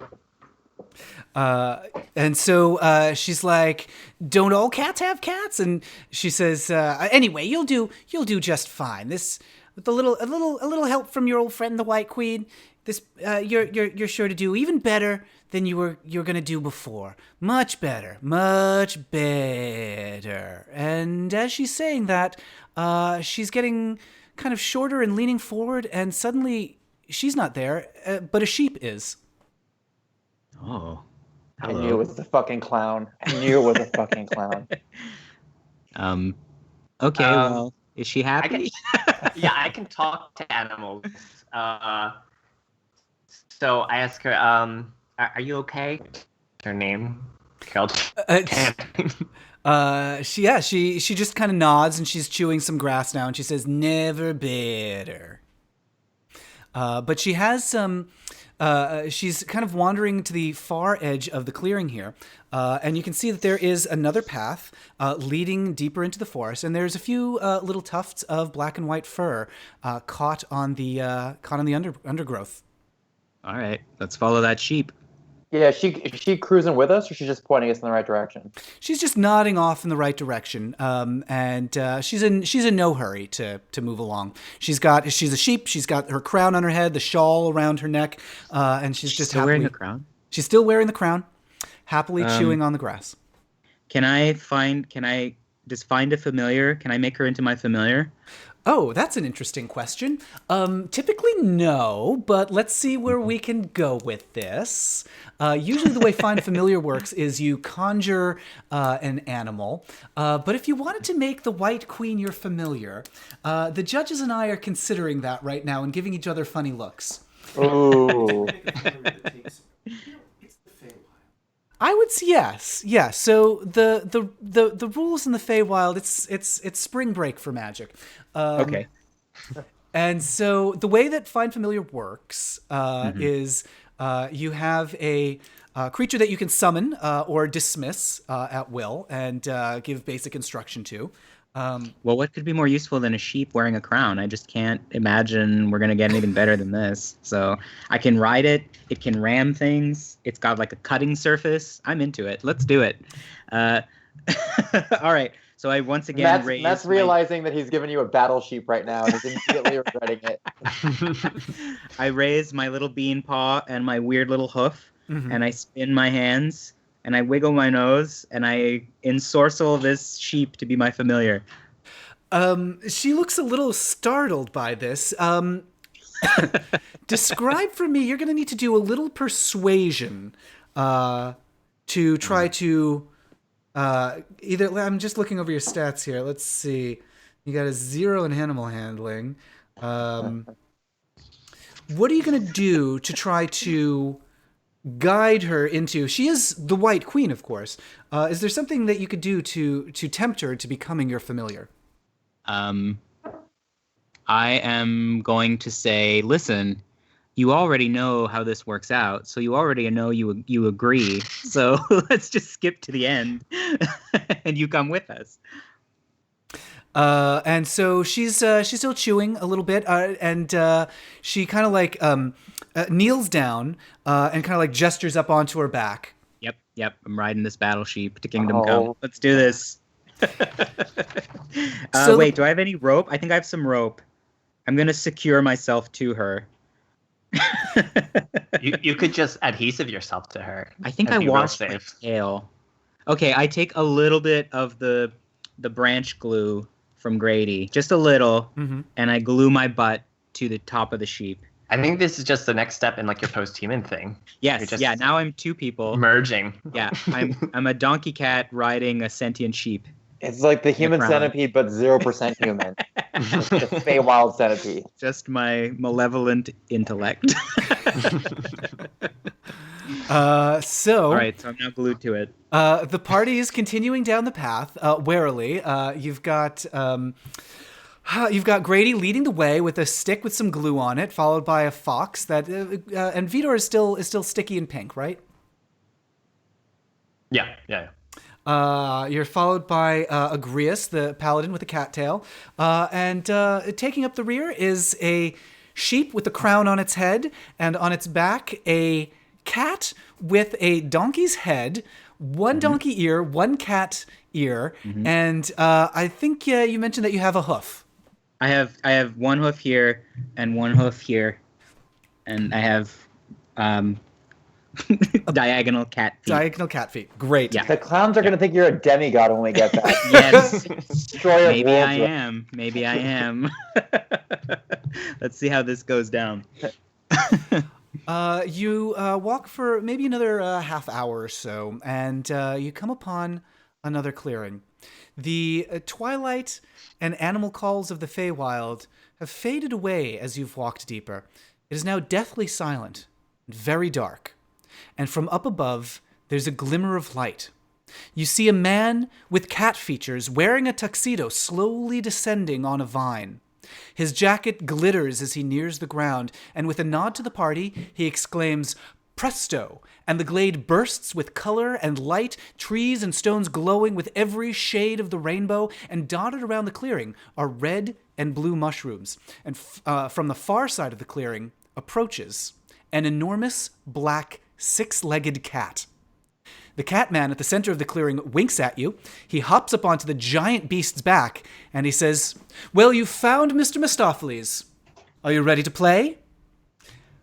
Roll for initiative. Hell yeah. Heck yeah, let's roll for initiative. Oh, wait, which one is the roll for initiative dice? That's just your D20 and then add your dexterity modifier if you've got it. My dexterity is +2. I rolled a 17. Nice. 17.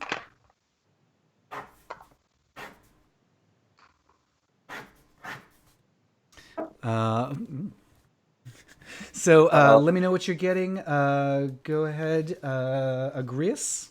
I got a 15. 15, and Grady. Grady got 21 and Vidor got 8. 21 and an Do I have to roll for the sheep? 8 for Vidor. Let's see. Familiars, do they have initiative in attacks? If it's a mount, you can do them together. Oh, okay. Yeah, I think we're gonna consider you one unit in this battle. All right, with excellent. the sheep that you're riding. I want to get you glued to that 6-legged cat. Let's just keep going. Well, we'll have to domesticate it first. I think. Are we fighting? Is that why we needed initiative? You Yeah, are let's fight this indeed. thing. Okay. Good thing I got this battle sheep. And How secure? I checked to make sure her crown is really secure. Oh, it's snug. It's snug. Okay, good. All right. So I have a ramming crown too. Okay. Okay, let's see. So we're going to start the attack. So just to orient you, you're in a clearing. It's about 60 feet around. There are mushrooms dotted around the clearing, and in the center of the clearing is is Mr. Mistopheles on top of a giant black 6-legged cat that has swirling tentacles emerging from its back. Ugh. I shout, "Hey, dude, what's up?" Nice. And it is Grady's turn. And so these are two distinct creatures. They're not a horrible mess like Anthony's right now. That's correct. Two You should be distinct more creatures. accepting. You're queering the very idea of personhood. So Grady is going to pull out her two short swords, and she is going to go for the 6-legged cat because that seems more horrifying. On the way, she's going to cast on her first sword, and so we'll see if I hit it. So a 15 to hit. Okay, so we're gonna do a couple things. So tell me again what was that you cast on the sword? Ensnaring Strike. So if I hit, it'll it'll have to make a strength throw, or it'll be covered in vines and held down. Gotcha. So you go for this thing with your sword, but I'm gonna have you roll with disadvantage on this attack roll. Okay, and I have advantage because it's my first roll. Right. Okay. So it could just cancel out. Okay. Great. So you rolled a 15. Yeah. Okay. Let's see. Yeah.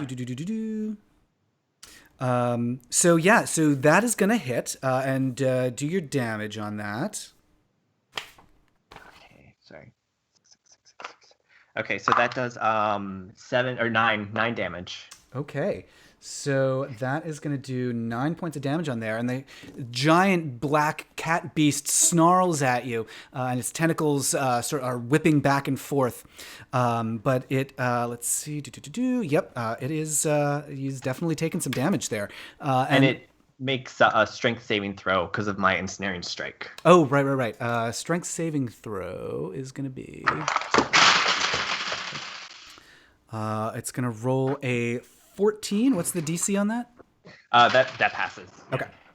So it is. And then I get one more strike because I have 2 swords, but I just dropped all my dice. So can you roll for me? Yeah, sure. So that roll is going to be. That's going to be a 4. So that's 9. So yeah. So that's not going to hit, and it actually that's going to roll with disadvantage as well. So we're going to keep that 4 to 9. And yeah, okay, no, that's fine. Okay, and so you're standing right next to that thing now, and up on its back, Mr. Mistopheles is looking down at you, and he says, "Please don't spay and neuter my cat." And let's see, whose turn is it next? Next, it is his turn. It is Mr. Mistopheles' turn. And so he is going to reach into his the breast pocket of his tuxedo that he's wearing. And out of it, he pulls a little rainbow scarf, and he keeps pulling and pulling and pulling and pulling. And it's a lengthy scarf at this point. And he holds it, and he says, "Entangle." And that scarf swirls around Grady. And let's see, Grady, do a dex saving throw. Fail. So 6. That's my second one I've rolled. So this scarf just completely like tightens around you, and you are now restrained. I don't mind. And let's see. And he starts slowly walking across the. Oh, actually, no, he's not, because I'm going to keep him on. He's still on the back of that beast. So I'm going to say he stays up there, and he just yanks tight on that rainbow scarf, and like lifts you up off your feet a little bit. And he says, "You're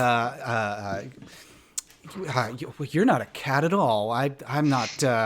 He says, "I don't think I'm going to go easy on this one." And he smiles kind of maliciously at you. And next, it is Agrias' turn. Okay, I want to run up next to. Oh, I'm sorry. Actually, I'm incorrect about that. Sorry about that. It's Paragrinder's turn.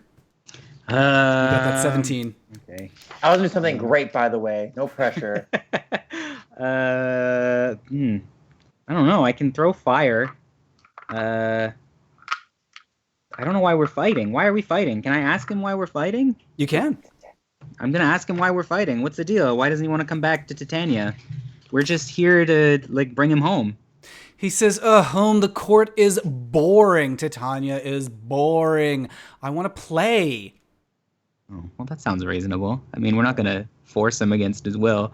Okay, well, we need help. He's a conjuring cat. Can he help us? Can he turn my friends back into normal people, back in the real world? Oh, that's an interesting question. I mean, do you want to like put that question to him? Yeah, I don't feel like I need to fight this guy. I kind of want to know how to get those tentacles for my sheep beast. Oh my god. He says, the only thing more boring than the Sealy court is the material plane. Don't ask me to bring you. Don't ask me to do anything about mortal forms on the material plane. I can't stand that place.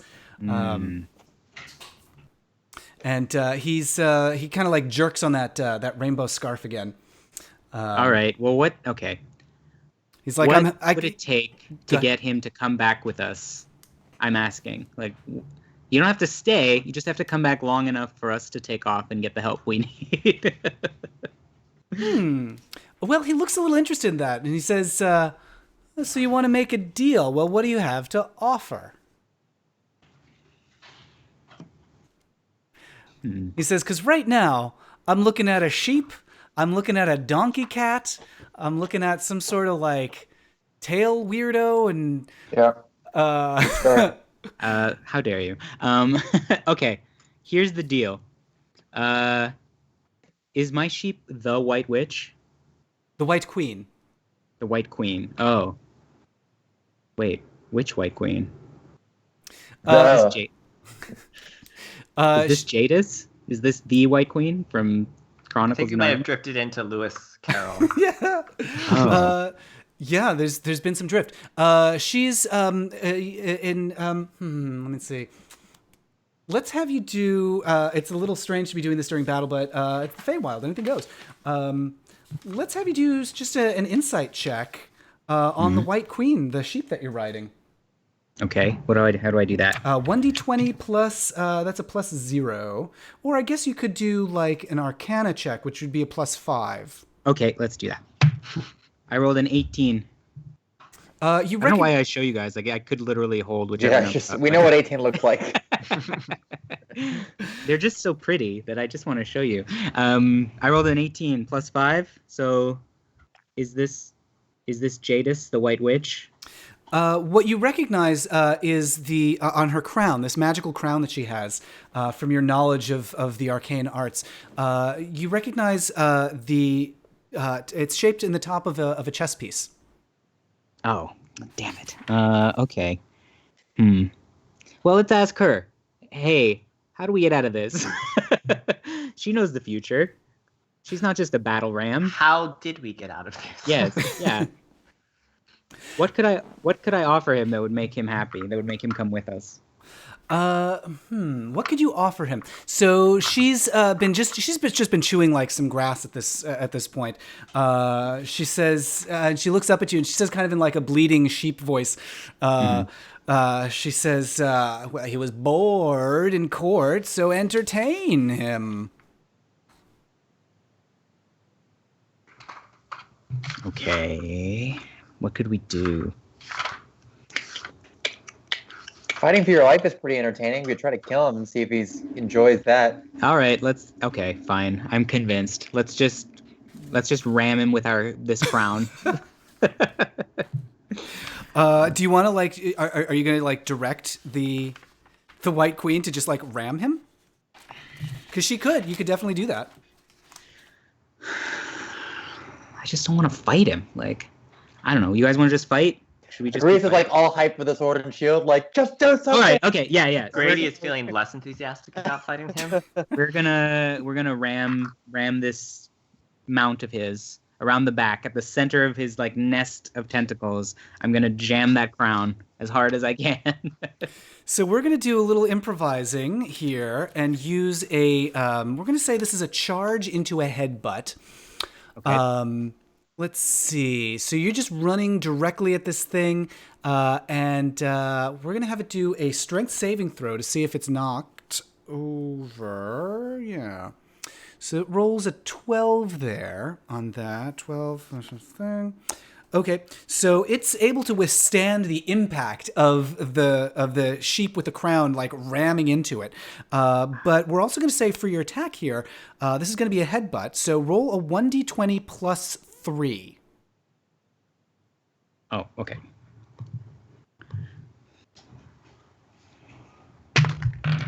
I rolled an 8. So 8 plus 3 is 11. Is 11. Right? That is going to hit. So now for your damage, roll a 1d6 plus 1. 1d6.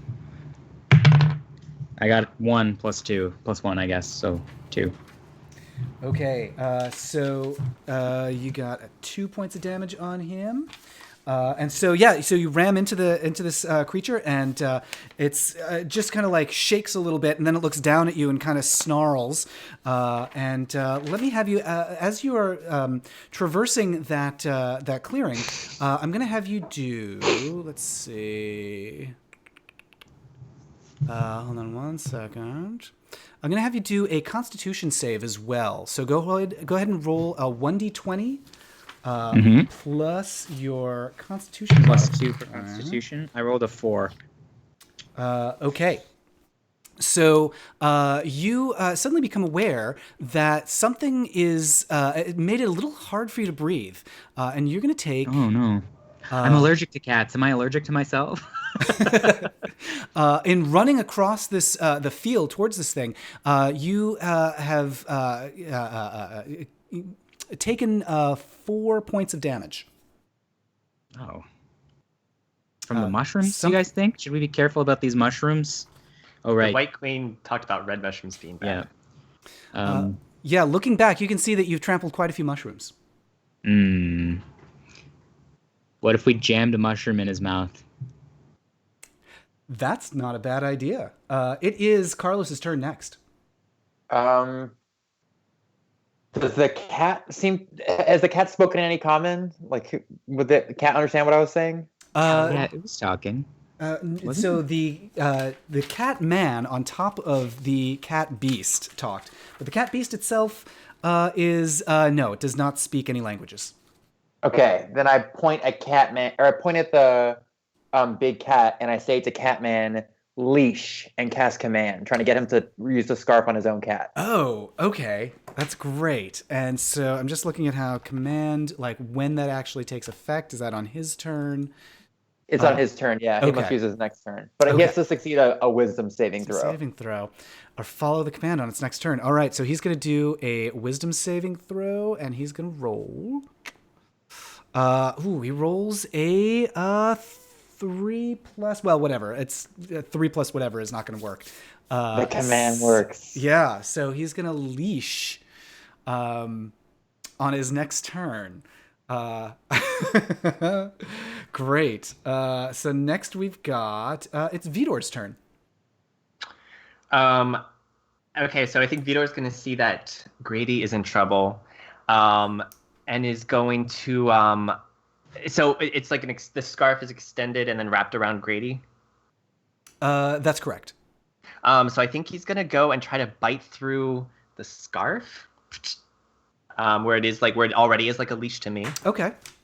Great. So like run and maybe jump on the cat's butt and then jump off and bite at the scarf. Okay, let's do an attack roll for that.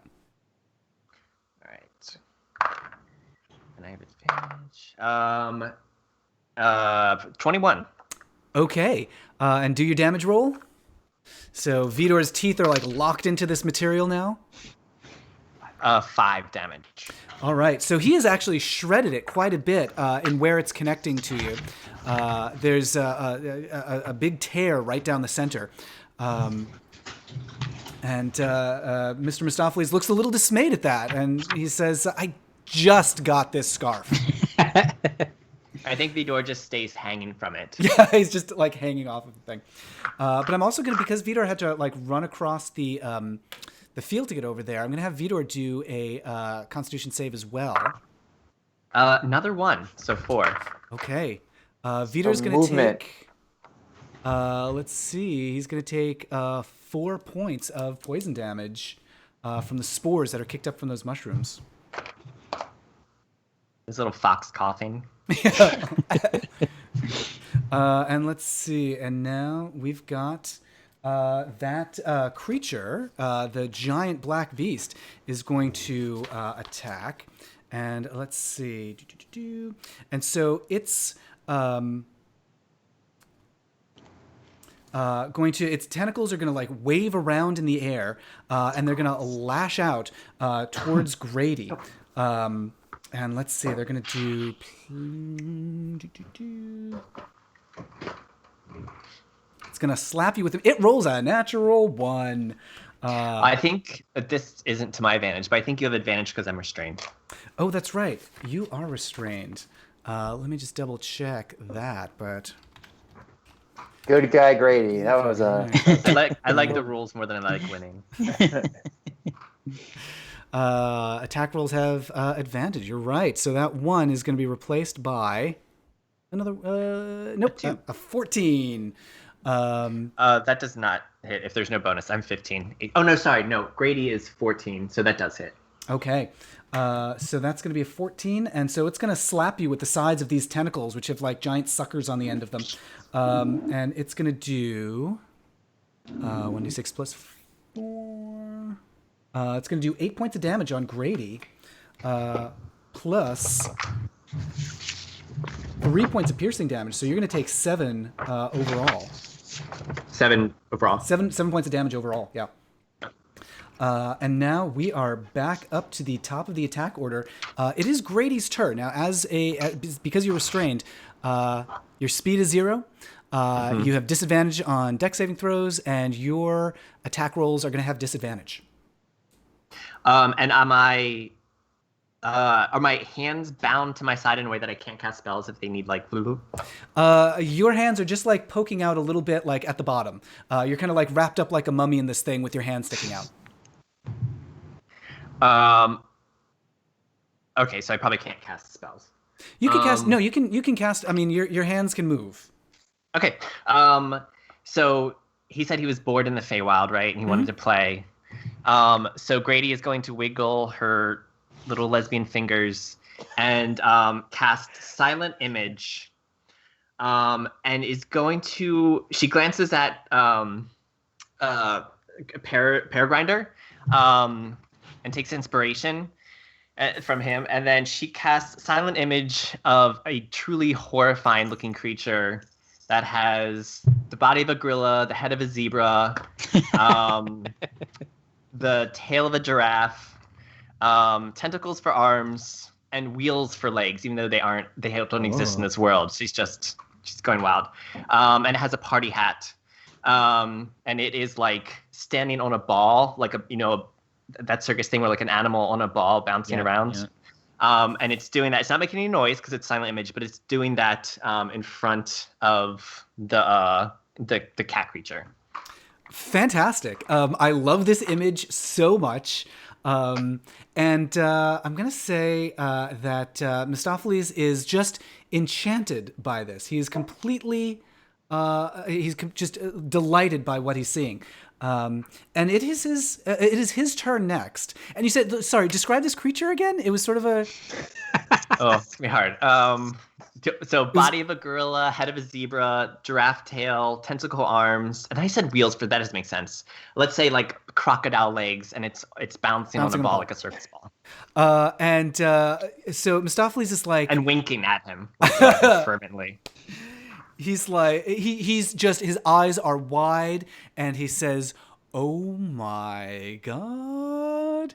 And the scarf around you starts to loosen, and it uncoils and floats across the clearing towards this creature that you've conjured, and forms a leash. Holding that Mistopheles is holding, and now he has leashed this horrifying creature with a rainbow scarf.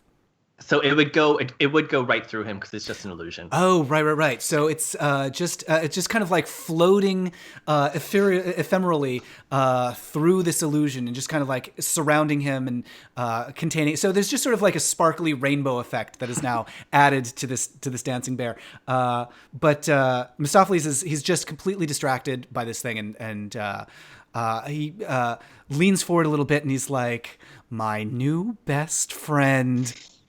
And it is Anthony's turn next. What does I have a spell called Crown of Madness. What is that? I forget what that is. A crown of twisted iron spikes descends on a creature's head, and Crown of Madness. I think they have to do a Wisdom saving throw. And if they fail, they have to move away. Let's just make sure I've got that.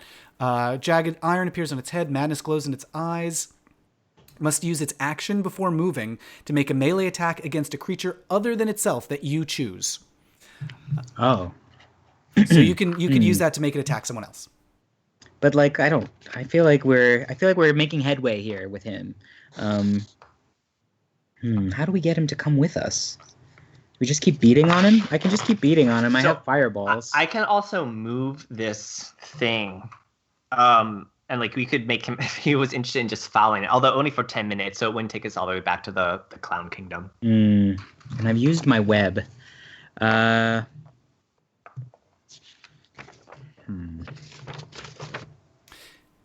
yeah, he's just completely enchanted by this animal. There? The illusion is still there. And he definitely has shown a predilection for illusions and entertainment. So I sidle over to the illusion, and it's moving? Is it responsive?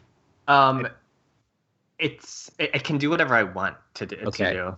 So I begin a very sensual burlesque act, which the illusion is invited to join with me in. As we as we begin a number from cat, we do Rum Tum Tugger from the Cats. How about that? Do you want to incorporate that rainbow scarf as sort of like a dance of the seven veils? Yeah. Is this the song? What would be the best song to do from Cats? Yeah, we're gonna do the Rum Tum Tugger song. Yes, and we're gonna be using the rainbow scarf. I mean, I don't really understand this thing's physics, but hopefully it can do backup as I begin this like sensual dance of the seven veils. Mistopheles is just delighted by this. He's so happy. He says, "A cat burlesque. At last my dreams are coming true. Oh, what's next?" I'm coyly concealing one eye behind my donkey ear.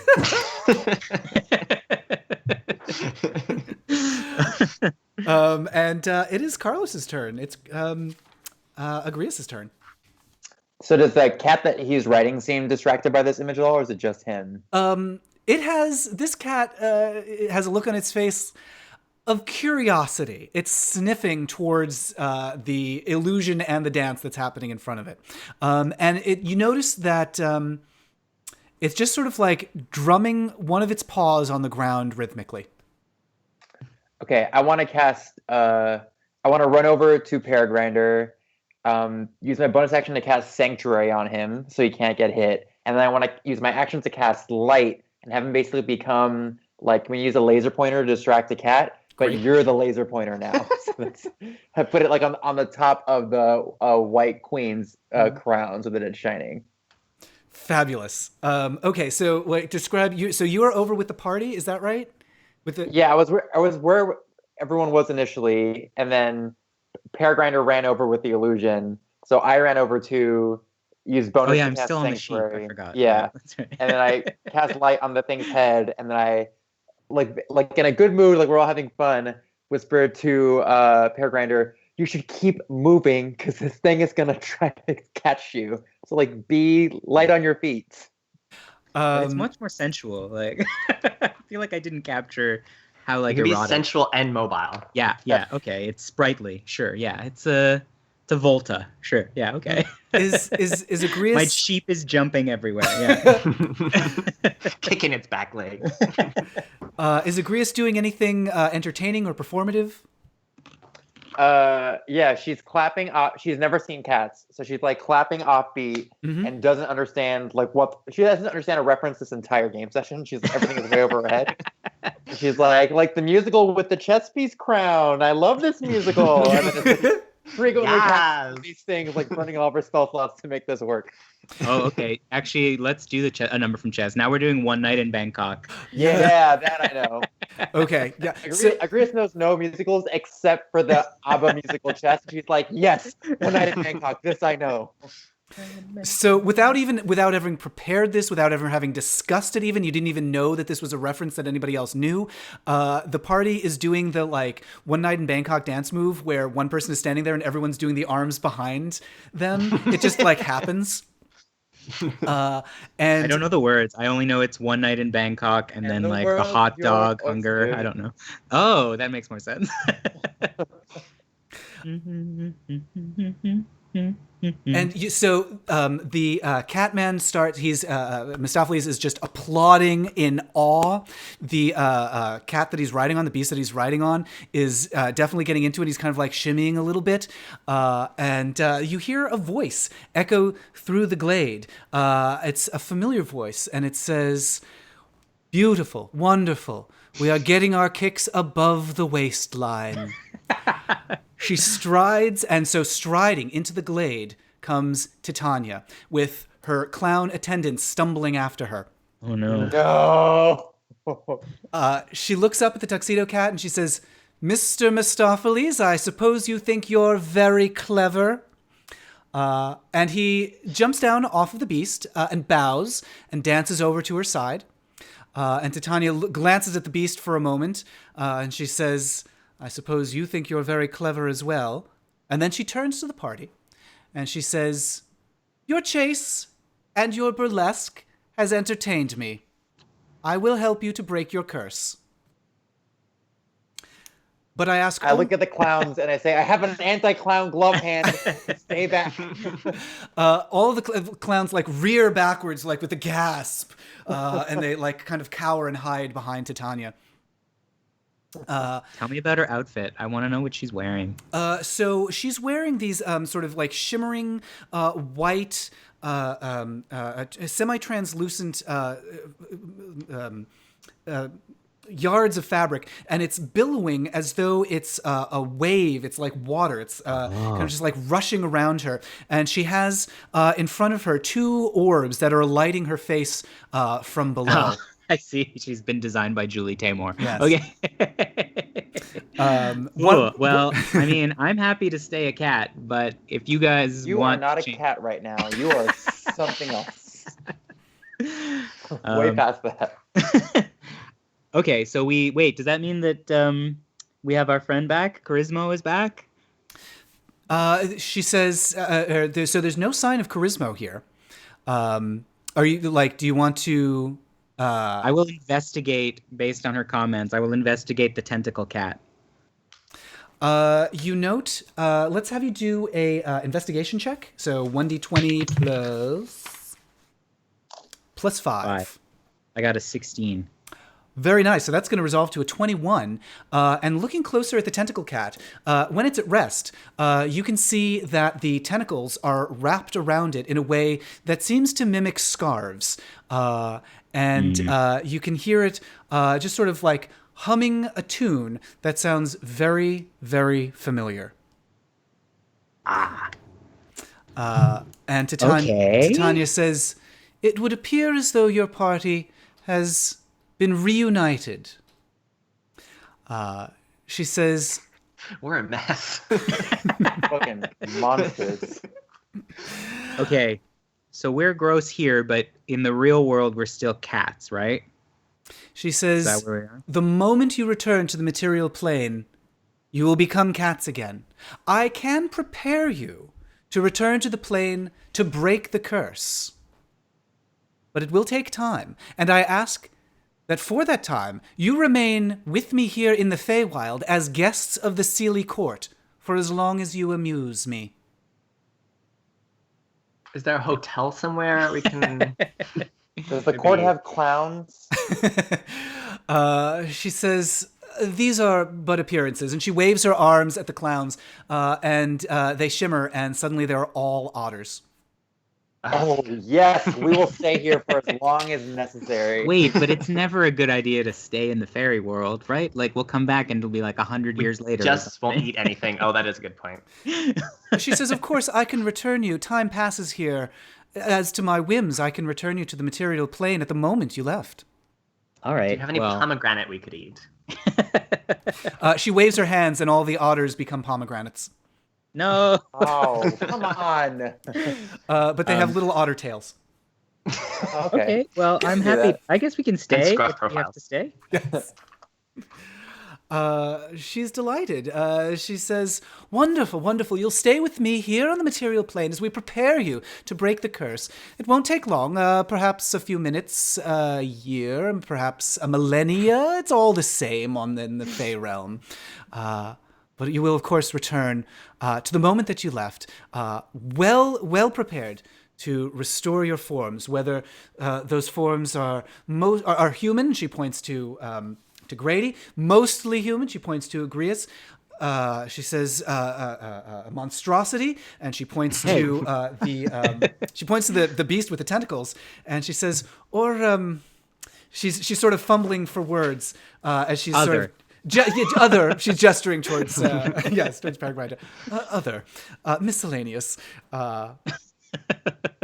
She says, "I'm honored to have you. I'm delighted to have you bound to me, to the Feywild, and to serve at the pleasure of Queen Titania. I will, of course, summon you from time to time for tasks that amuse me, but I have no interest in seeing you hurt much or killed. It is merely the struggle of mortals that amuses me." And she turns back to the pomegranates and she waves her hands again.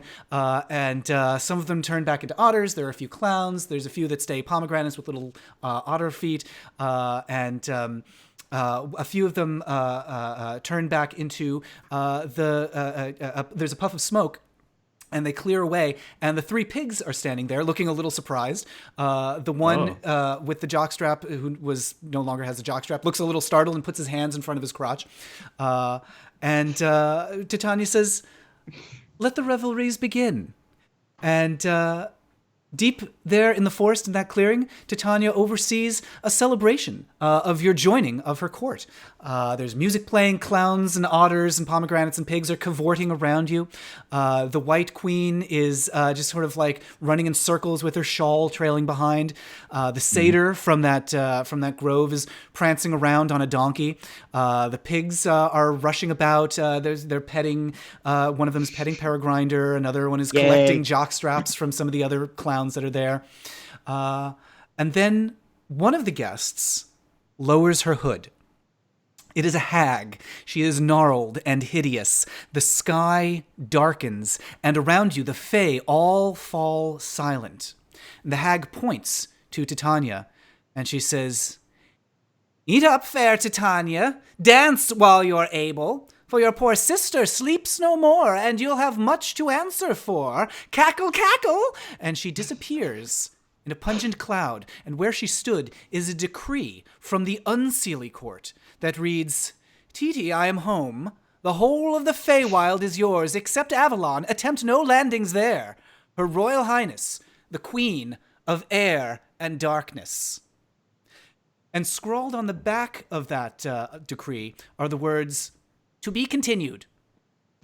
Yeah! Congratulations, you have completed your quest. We did it. Through the Feywild.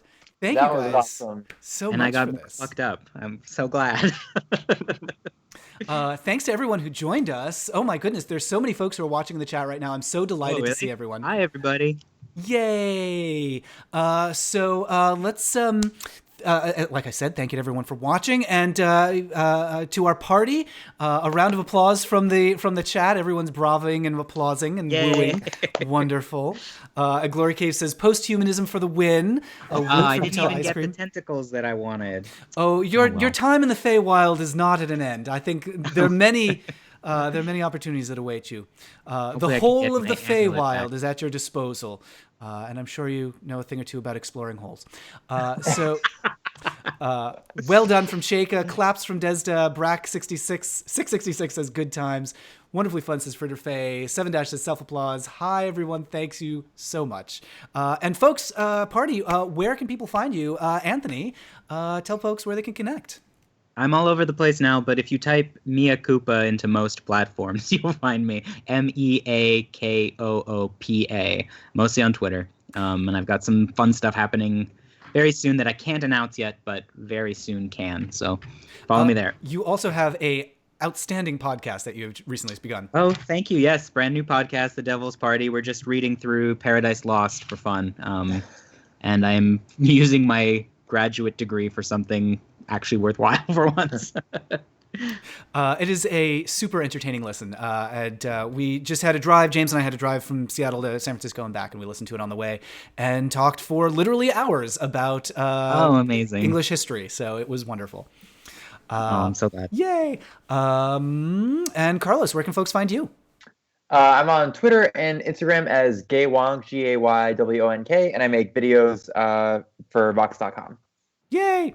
Yes, stupendous videos that are like, Thanks. they're the kind of videos where you're like, oh, I've got this thought about something and I haven't really put it together. And then like Carlos appears and he's like, oh, here's an explanation for all this. And you're like, oh, yes, that's what I was thinking this whole time.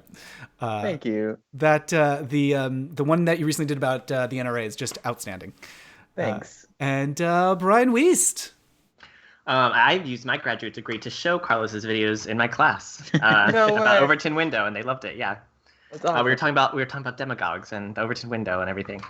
So that's all I'm doing right now with my graduate degree. But I'm at bryanwuest.com, BRYANWUEST.com.